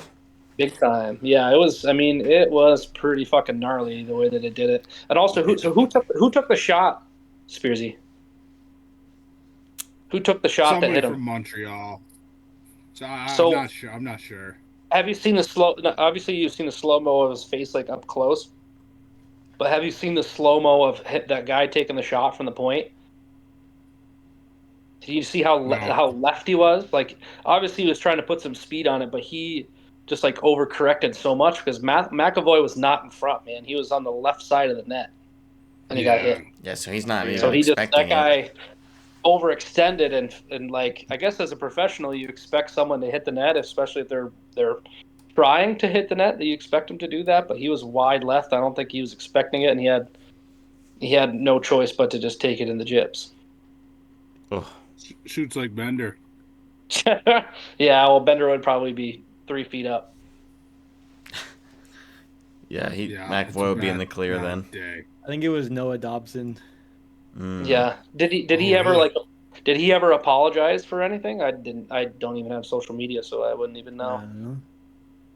I didn't see anything about that. I'm not sure. But he probably He reached out. missed. If you look at that slow-mo, if you guys look at that on the computer, it's pretty significant the way that he missed. He's probably 3 or 4 feet off. Gross. Yeah. The hopefully I hear he's skating, Dean. He's on the road trip. He's got a red jersey on right now. I heard he could play Thursday. Yeah, Unlikely, but could play Thursday, but more likely to play Sunday, I think, in Minnesota. Yeah, he has the bottom on. I mean, I think, me in my opinion, obviously, being biased, but that's a pretty fucking brave guy that's going to go out there and fuck around with, the best player in the world. He's got the bubble. Yeah, he'll probably have because he's not going to, even this could affect him, right here, even because those guys do that little thing that's right there, and then they have their visor, so there's still, that little space. But he'll probably go full bubble, I'd imagine. Yeah, I think White Cloud is rocking a full bubble right now because he also had it wasn't as gruesome, but he did have a facial injury of some sort where, he needs to wear the full bubble, not just the half one, the cage or whatever. Yeah. Yeah. You know what's probably fucking crazy is they'll go out there and they'll get shit talked, or someone will talk shit. It's like, oh, nice full mask there, buddy. Truly. And I bet you they will. I bet you people will talk shit about him having a full bubble on, but maybe that's just a tactic, but I'm sure that people will probably talk shit. Any way to get under the opponent's skin, there's always a player on every team that's looking for even if it's I know that you're doing it for safety, just even if I say it, it's gonna implant a little worm in your head, I'm wearing the freaking stupid bubble thing. There's a lot of mental tactics. Yeah, I mean, I guess you're so used to, and it's probably very similar. I bet you it's gonna fog up a little bit more because they're athletes. They breathe pretty hard. They're exerting a lot of energy while they're out there, so they'll probably have to wipe it down. But for example, and this is not a great example, but me, growing up and playing youth hockey, having a cage, you have a certain vision that you do, and it doesn't really bother you because you get so used to it. Then in college, I had a shield. Then you get used to that, and then for beer league after that, obviously it slowed down, so I took off the shield, and when a shot comes my way, I just go just like that, or a stick or whatever. But I'll tell you what, going from a cage to no cage or anything on, it's night and day. I can see so much better. I can see the ice so much better when I don't have a shield or a mask on. So I don't. I mean, I won't. I probably won't go back. I'll just probably cower if I'm going into the corners or if I'm in front of the net, and I think that's fine. Wear a mouth guard, and that will be good. But I think it's going to be a transition for him to wear a full thing. A full cage. Yeah. Shield versus it's like driving a different car. Sure. It's like you're driving driving a tractor trailer. You're used to driving your Dean's goddamn Subaru. Right. I didn't think a shield would make that much of a difference. I feel like cage versus shield, but obviously it does, because when they brought it into the league, they grandfathered it in. Yeah, it does. Quick trivia. I think and I hope I know all the answers, but I think there's 5. It's either 4 or 5 guys left that are grandfathered in that don't have to wear the shield. Do you know who they are? I mean, one of them is our buddy from Messina, Zach Bogosian. He was the last one to grandfather in. Yep. Reeves, I think. Yeah. Reeves. And O'Reilly, yeah. O'Reilly. Is Bufflin one of them? Bufflin's dead. He's been out of the league for 7 years, I think. He had the PTO. Who am I thinking of? Didn't Bogosian retire? No, maybe he didn't retire. Maybe I'm thinking of somebody else. No, Bogey's still in Minnesota. He's still playing. Oh yeah, that's right. A night. Yep, he's doing well. Would you say he's still playing 4 minutes a night? 20. No, I said 20, but it's more like 14. Yeah, I mean, still. All right, so I mean, someone look this up. So yeah, Bogey, O'Reilly. Who else? There's probably Reeves. 5. I think you're right. Is it one of the Felinos, or are they not that old? Oh, Bogey, Marcus. O'Reilly, Reed. No, not Yeah. a Felino. I think Foligno. I I think gotta Foligno has a mask on. I know who it is. It's Jamie Benn. Oh yeah. Oh, Yes, yeah. yes. Yep. Jamie Benn still has it. Good Yeah, call. I think you're right. I think there's 5. I think we named 4 of them. Mine thing says 4. Oh, Ben, okay. O'Reilly, Bogey, Reeves. Maybe one of them Could retired. be Maybe it wrong. was That's Lucic, who they're not considering Matt anymore Martin, or something. Matt Martin and Lucic recently retired. Martin. Yep. Okay. Wait, Did I Lucic thought officially retire? Jamie Benn had to have been pretty. Jamie Benn had to have been pretty close Pretty close to what? The to cutoff. being grandfathered in the cutoff. Yeah, Oh, probably. Yeah. he might have been. He might have Yeah, been a year off. we got a couple good Bogosian stories too. Oh yeah. Well, we I think we'll wait for him to be retired to tell those stories. Yeah, there you go. That's a good idea. Okay, that's You can still Just tell in us off case. the air. I also heard more. well, I heard more bogey stories while like hockey is such a small knit community, and like I know a lot of people when I've met some tremendous people too, but like they've also have like some crazy stories, like one of about bogey, like when he was playing for the Sabs and stuff. It's everybody like he's he's an animal. once you enter the league, like so for example, I did like a charity tournament for the Nashville Predators like 2 years ago. And basically, what you did is you'd bring a men's league team, and then they had professional hockey players that, or at least they were retired, and they played in the league for like 1 or 2, some of them like 10 years, and you would bid on them to play on your team. So, Oh. for example, like we had on our team, like he played for Nashville for 2 years. His name was Victor Tikhonov. He's awesome. We also had like legendary Chase Kelly on our team from the Blues, the fighter from the Blues. He Really? Oh. amazing. Yeah. So you'd bid on these players, and during that tournament, they said that the alumni in the NHL, even from when it started way back, like what was it, like in the 1910s or something like that, 1910s or when they started the original 6, like right around that between the 10s and the 20s. Yeah, But 17 I think is like the official date for yeah, the NHL. yeah, for the original 6, and they only have 6,500 alumni for the NHL since then, for like the entire league Like Yeah. that dead played or in the alive? NHL. So I it's a guess it is really, crazy. really. I mean, When you think there's like what you start 500 with guys in the league and start with not many 6 guys. You retire. start with 6 teams with 6 team with 28-man rosters or whatever, and then you just For kind of go 50 up from there. years. What do we have? What do we have now? 34 teams. How many teams do we have in the NHL? 34. 32. Oh, it's still 32. Okay, even with the Mammoth. Yep. Yeah, because we just Okay. swapped the Coyotes out, so we That's right. didn't gain anything there. But yeah, no, that network is that small, even from starting in 1917. That's crazy. Yeah. But That's crazy. everybody knows everybody, and like if you even get a sniff, even if you play in the A, you still get to meet a lot of those guys. So it's really cool. I've met a lot. Like I've personally met like Greg Conroy and some old Clarkson alumni, and Yep. Dave Tredowitz, who played for Clarkson. He also was an Olympian, and these guys are they're super normal, down to earth dudes, and they're great to have a beer with. But yeah, no, the network is very small, and just circling back, from that network, I've heard stories about some of our friends that have played in the league. So.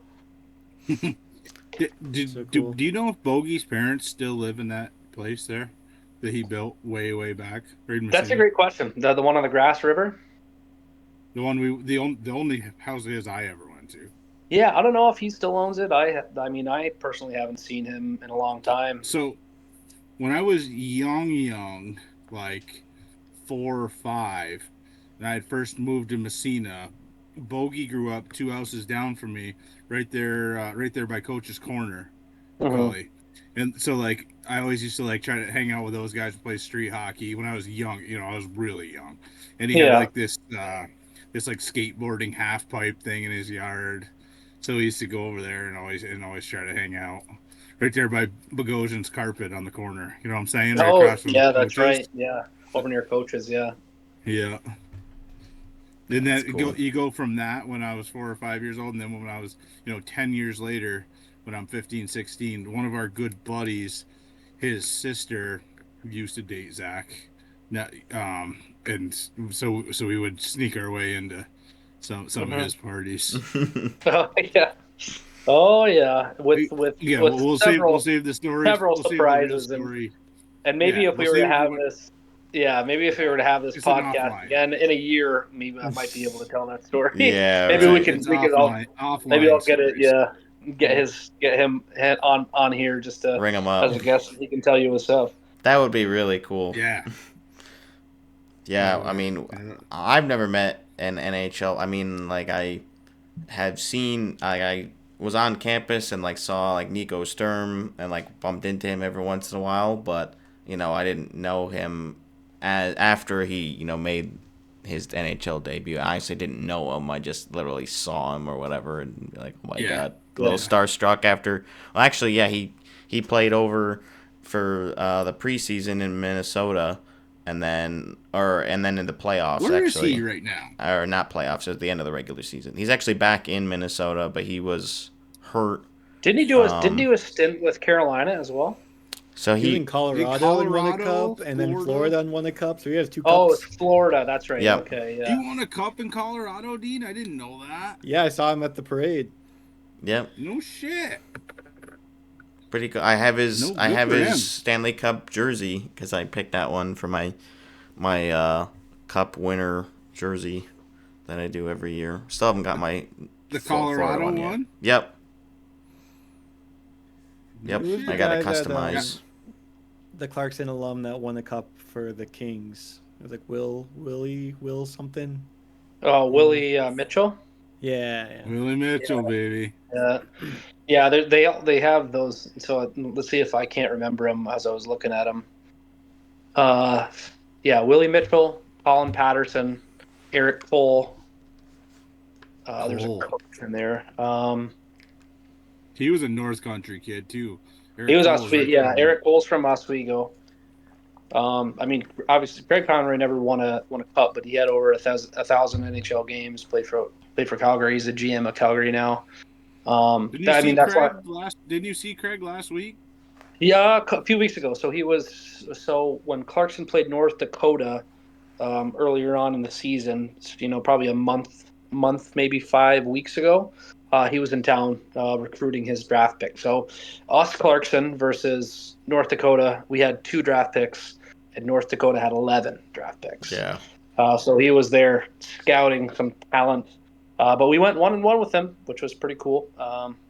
Yeah, they were unbelievable. They had some either freshman or sophomore. He's like a 6'5" defenseman that could move like Charlie McAvoy, like across the line. It was there's some very entertaining players that are coming through.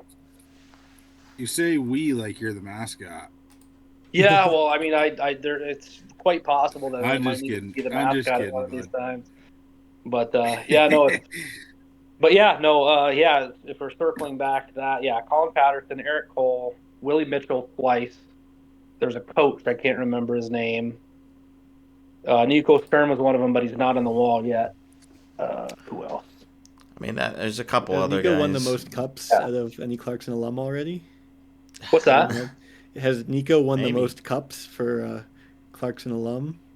I think Willie he would. won 2, didn't he? I think he'd be tied with Willie Mitchell with 2. Yeah, because Willie He was won on it twice. both of those Kings teams. Yeah. Yep. And I think I know. and I don't want to jinx myself, and I don't really see any wood around here, but I'm going to knock either way. But Willie Mitchell and funny enough, our head coach there, JF Houle, now were the only 2 Clarkson players to ever break glass in Cheel Arena. Oh. Willie Mitchell with a shot, and then JF with a hip check that went through the glass. Wow. That's cool. That'll be fun for you during the game when that happens next game. Now that Yeah, well, Yeah, right. that's why. Yeah, exactly. And then never. I just went through a process of ordering new glass because we were starting to run out, and it happens in threes, is what they say. Because I don't know what it is, but NHL rinks and NHL players are very superstitious. So we'll see how it goes. I fucking hope that it's not during a game because it's such a process. Like we had a piece of glass break on Monday, and it still took like, even with like 3 guys, 4 guys, it took like an hour and a half to put it in, to put it back in. They make it look easy on the NHL. The NHL crews are Yeah. so quick. I mean, and the broadcasts are always very so complimentary of how Yeah. quick they're able to. I mean, they have to. They're always like they have always to. ready for it. Yeah. It doesn't really happen as much in the NHL, but I hope that we never have to do that. Just not to say that we don't have a professional crew, but Clarkson, along with only a selected few other rinks in the United States, are still student run. So all of my employees, which I have like 120 of them, are all students. I don't have any full-time. I have full-time staff, but that's just for Zamboni. So if we were to do that, Interesting, then we'd wow. have to, like for the NHL, AHL, any other professional rink, whether it's EC or even like in the SB, like Southern, like they'll still have a full crew that's like ready and waiting to, if anything were to happen like that, you're on it. You have to clean up the glass. First off, what I heard, and hopefully I never have to deal with, but when the glass shatters, you have to get all those surrounding people not to move that ever get glass on them. They can't move, and you're just like, all right, come with me. And then you have to bring them to like one of the locker rooms. They have to, obviously, you present them with clothes from Clarkson or wherever you are. They have to shower and put all their clothes like in a bag and wash them because the glass is so fine that it like stays to your clothes and it cuts you and shit like that. So you'd have to like let all the people shower and clear all that out. It's more like fiberglass in a way, where it's like it's tiny Big little time. shards that Crazy. that would be a nightmare. Yeah, to so deal usually with. we get like shards like that are this big. Okay, But yeah. then like it's the little ones that'll get you like on the surface of your clothes, and like when you just like go like that, then you just like cut your hand. So hopefully, we never have to deal with it. No. But yeah. Then also the if you look at the panes in the NHL, we have just like they're like 76 inches tall and then 47 and 3/4 wide. But in the NHL, they have, as you'll see, like the next game that you watch, even if it's tonight, they have really wide ones that are probably like 6 feet long, and those things weigh like 300 or 400 pounds each. So, yeah, there's definitely no need joke. to applaud the crews that come in and fix that glass because it's insane. Yeah, wow. What do the players do that are near the glass? Like, do they have to change their jersey or anything? Yep. Yeah, they have to change your jersey and they have to get all new shit. So JF told me that story when I was talking with him over a beer a few weeks ago. And I was like, what happened? He goes, well, I had to, and I won't, I'm trying not to butcher his French Canadian accent. He goes, well, I had to go into the locker room and take all my stuff off and take a shower, and they gave me all new stuff, and then I went back out and played. And like that's just the way that it was, right? It's like, and I that's didn't like know that. their professional side of that, right? Is like it's new jersey, new stuff, because like I said, that glass is fine and it sticks to stuff, and they just have to wash all of it out. So, Wow. Wow. I did not know that.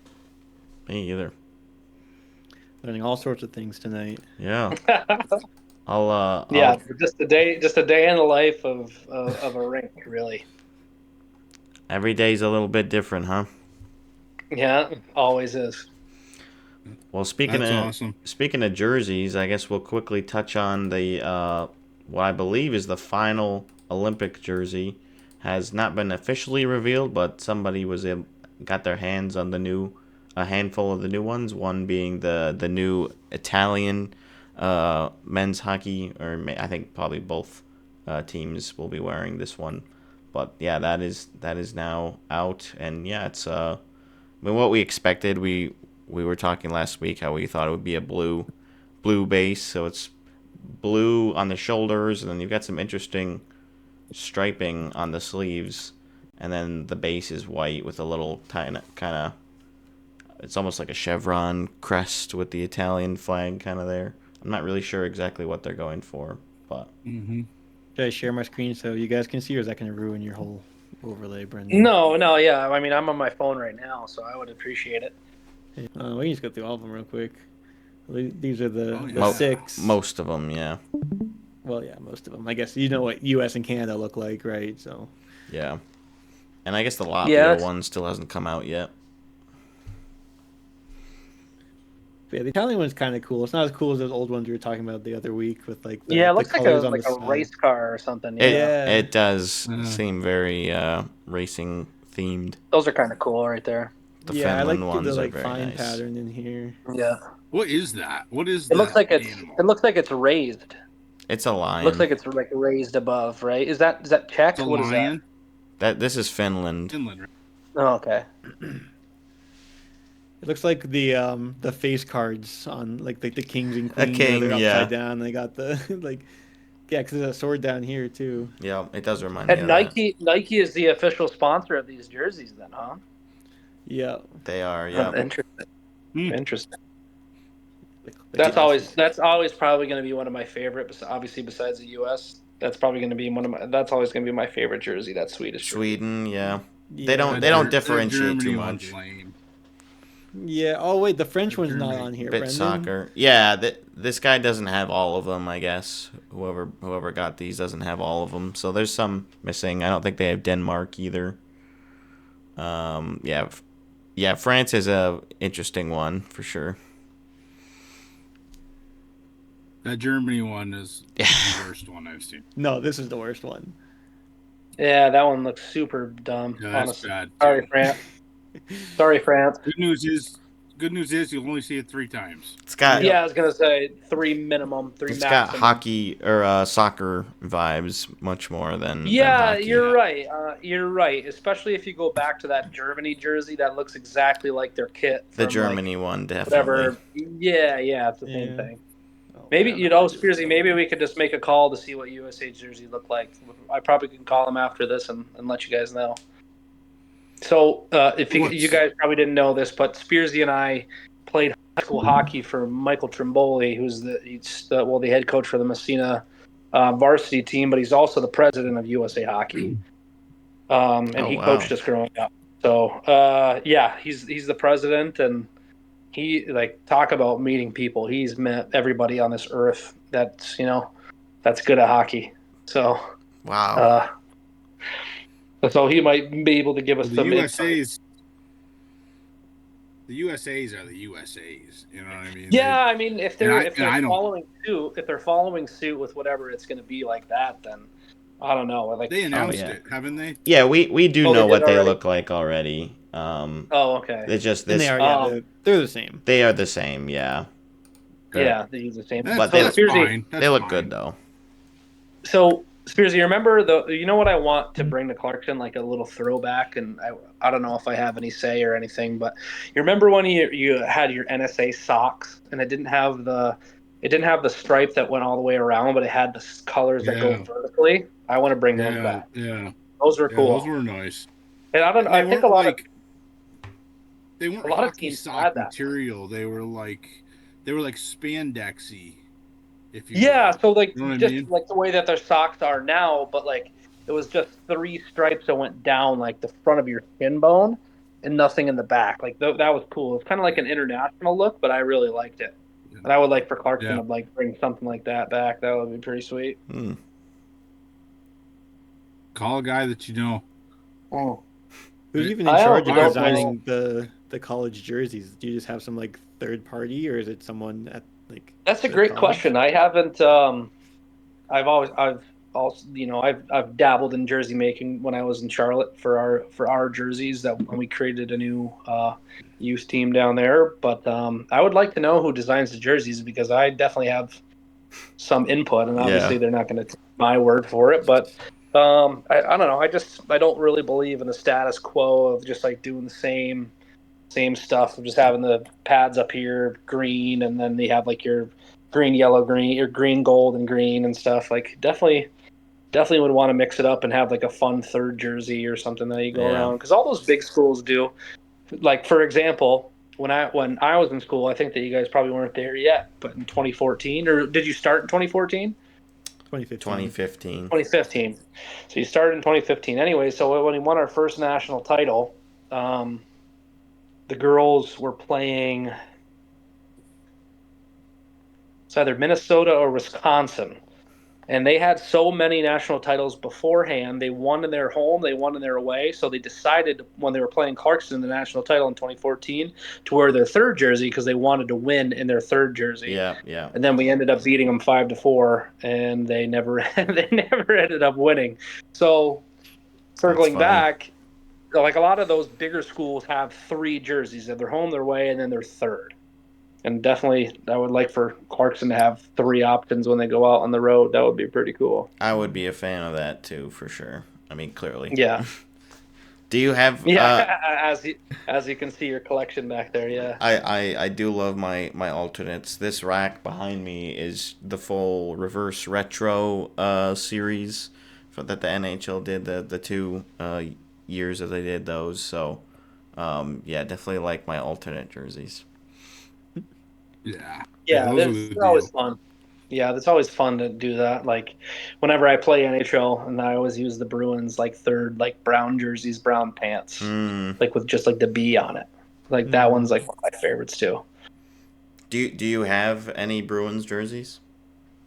I only have some basic ones. I only have 2 of them, both of them black, and just like with the traditional B. I did like, what was our bicentennial jerseys? Was that right?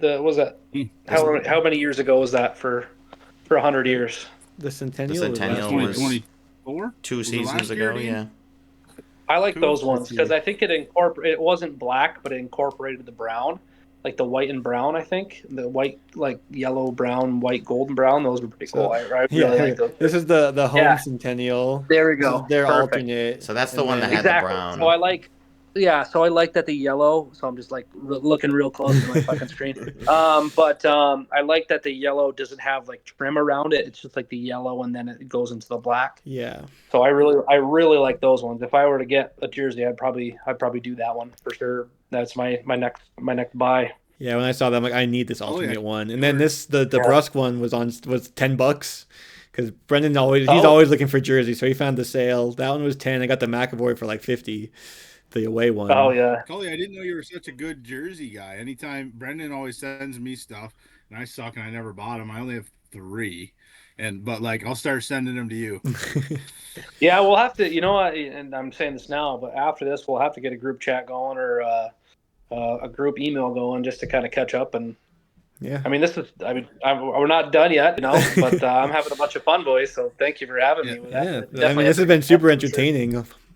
Yeah. Throw Craig Conroy in the group chat too. Yeah, throw him in there. I feel bad, boys, but I gotta hop here. Coley, feel free to stay on. I just gotta go make sure everybody's still alive in my house downstairs. Yeah. I heard some stuff banging around and then silence. So, oh, okay. Sorry to derail the pod because we really didn't talk NHL stuff, but that was a good time. Yeah, it's all good. We have every other week where we can talk about that exactly. Stuff, yeah, so, the news can wait. Absolutely. Love it. All right. Well, thanks, boys. Catch you later. See you, Zach. Appreciate you. Catch you. Call you later, buddy. All right, we'll talk to you soon, Spursy. Well, Dean, my recording stopped because I ran out of disk space. You're killing me. Well, I mean, thanks for having me, boys. I mean, if you want to, I'd be happy to come on next week and talk more NHL if you want to. That would be great. And well, thanks for having me and just kind of listening to me talk about rink stuff for the past hour and a half. I mean, like I said, it was super entertaining. Like I like the like ins and outs and the stuff you don't see and all that sort of thing. So yeah, you're welcome on anytime. Yeah, cool. The honor is all ours. We really appreciate you taking the time. Thanks so much. It was really fun. Yeah, no problem. Yeah, just like I said, I'll hook up a Spearsy and see if we can't do this again soon, so we can talk more about like the Bruins and the NHL and stuff. That would be great. I'm gonna head out here, but thanks for having me again, boys. I appreciate it. Yeah, thanks for coming on. We'll get a group chat going. Yeah. All right. We got the email too. If you ever want to send us an email, we do have a dedicated email and a voice line too.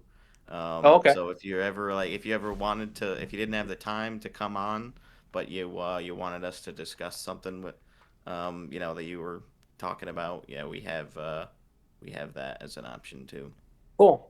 All right. Yeah. Awesome. Well, yeah, let's keep in touch. And obviously, with a break coming up too, I might be able to get like some of the boys on, or even some of the girls on, just to kind of talk college hockey with you too. So That'd be That awesome. would be super cool. yeah.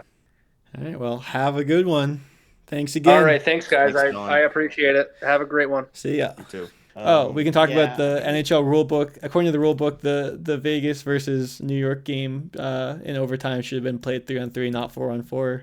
So Yeah. whoopsie. that one. Ah, I mean, okay, whatever. We benefited from that one. I think that's what Gifford had felt anyways, that we were playing better 4-on-4 than 3-on-3. Yeah. And then there was like 17 seconds or whatever of 3-on-3 before stoppage. But yeah, that was a weird situation, and it's just so odd to think about that happening where the rules are not enforced. But with something like this where it's a little more cut and dry versus like a penalty, it's like, yeah, a missed penalty, that's always going to happen. Right. With something like this, it's unique. It reminds me, we were talking about the NLL goalie Oh, yeah.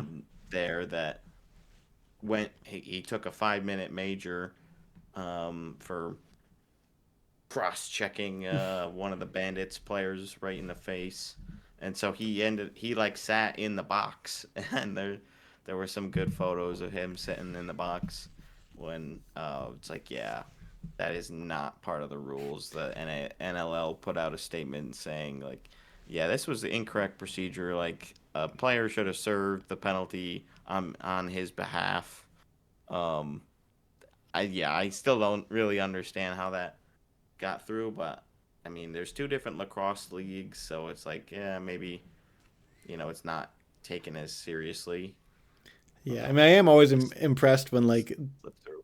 the refs know all the nuances of the rule book. So it's bound to happen where it's like they don't remember every single sentence of every single page of this giant handbook. So That would definitely be something I would want to ask, like an official, if we ever got like a NHL ref or just a ref in general. Like, how well would you honestly say like all aspects of the rule book, more or less? Like is that something you're legitimately studying, like during the off season when it comes out, and like, you could generally say, like, most of the rules.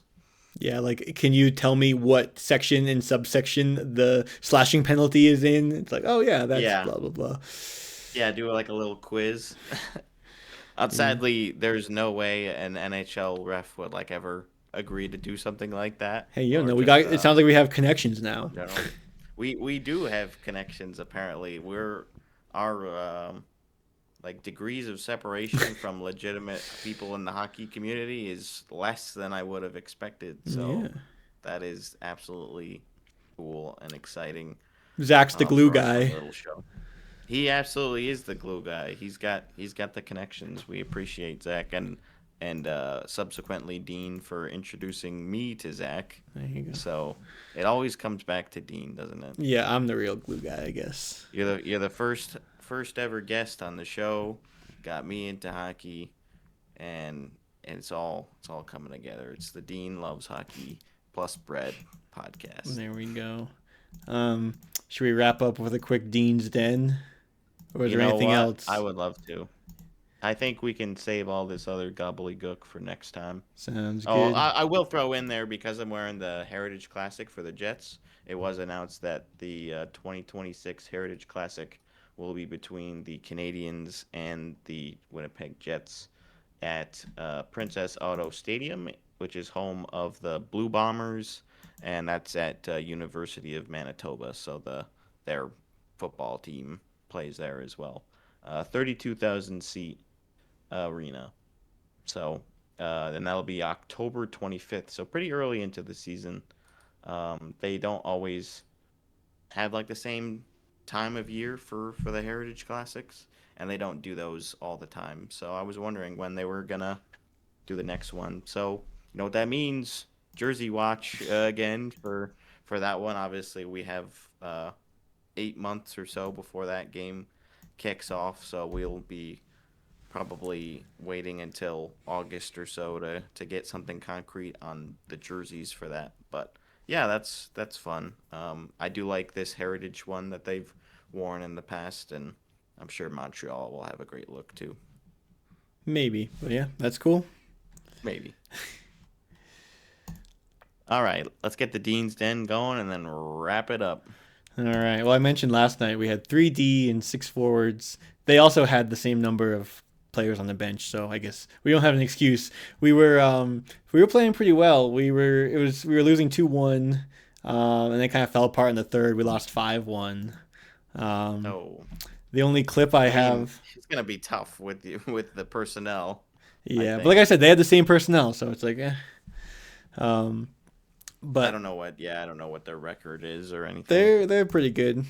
The clip I had was a goal they scored that the ref didn't think was a goal, so we got lucky. This is when it was still 2-1.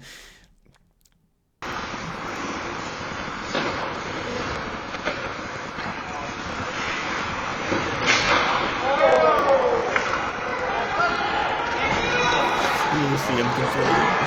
And then we almost had a breakaway off of it too. But it was so funny because, so what happened, our goalie goes behind, and I thought he was going to just like backhand it around. But he just kind of like softly leaves it there. I was like, oh crap. Yeah. And yeah, both of them just like, and I was still kind of back there, so the ref's like, well, you better play defense. It's like, so it was funny. So that wasn't ended up a goal. It was definitely in the net, but I think it went off it didn't leave the ice. It went off like the bottom pipe in the back and bounced out quickly. So I think they thought it hit like the side post. So then, like, in actuality, you lost the game 6-1. Yeah. But well, I guess you got a break there on the one a potential goal differential tiebreaker or something. Yeah, I don't think goal differential matters. They're second. They're 7-3, and we're now 3-7. So. Yeah. Well, that's tough, but hey, you got a little bit of a break there, I guess. Yeah. That would have been funny though if you did get a breakaway goal. After that goal didn't go in. Yeah, and if we win like 3-2 or whatever. Yeah, right. Yeah. Yeah, I mean, it wouldn't be as cool if you ended up still losing 5-2 or whatever, but. Yeah, whatever. Yeah. No, that's all I got though. Because we had a bye on the other team, so. Okay. So how many more weeks left do we have? We're halfway through the season because we just played our 10th game. Oh, great. So we got 10 more weeks of Dean's Den to look forward to. Well, yep. About there, yeah. All right. I think we're overdue to wrap things up for this week. But we really appreciate Zach and Cullen stopping by and having a little bit of a different pod this week. I think it was a good change of pace. We get caught up in everything going on in the league, and we've got some pretty minor stuff that we were going to go over. So I'm fine to save that for next time, and hope you enjoyed this one, especially if you are familiar with Clarkson. It would be a good episode for you. So please remember to like, comment, subscribe if you haven't done so already. Share with your friends, family, and whatnot. And we will see you guys next week. See ya.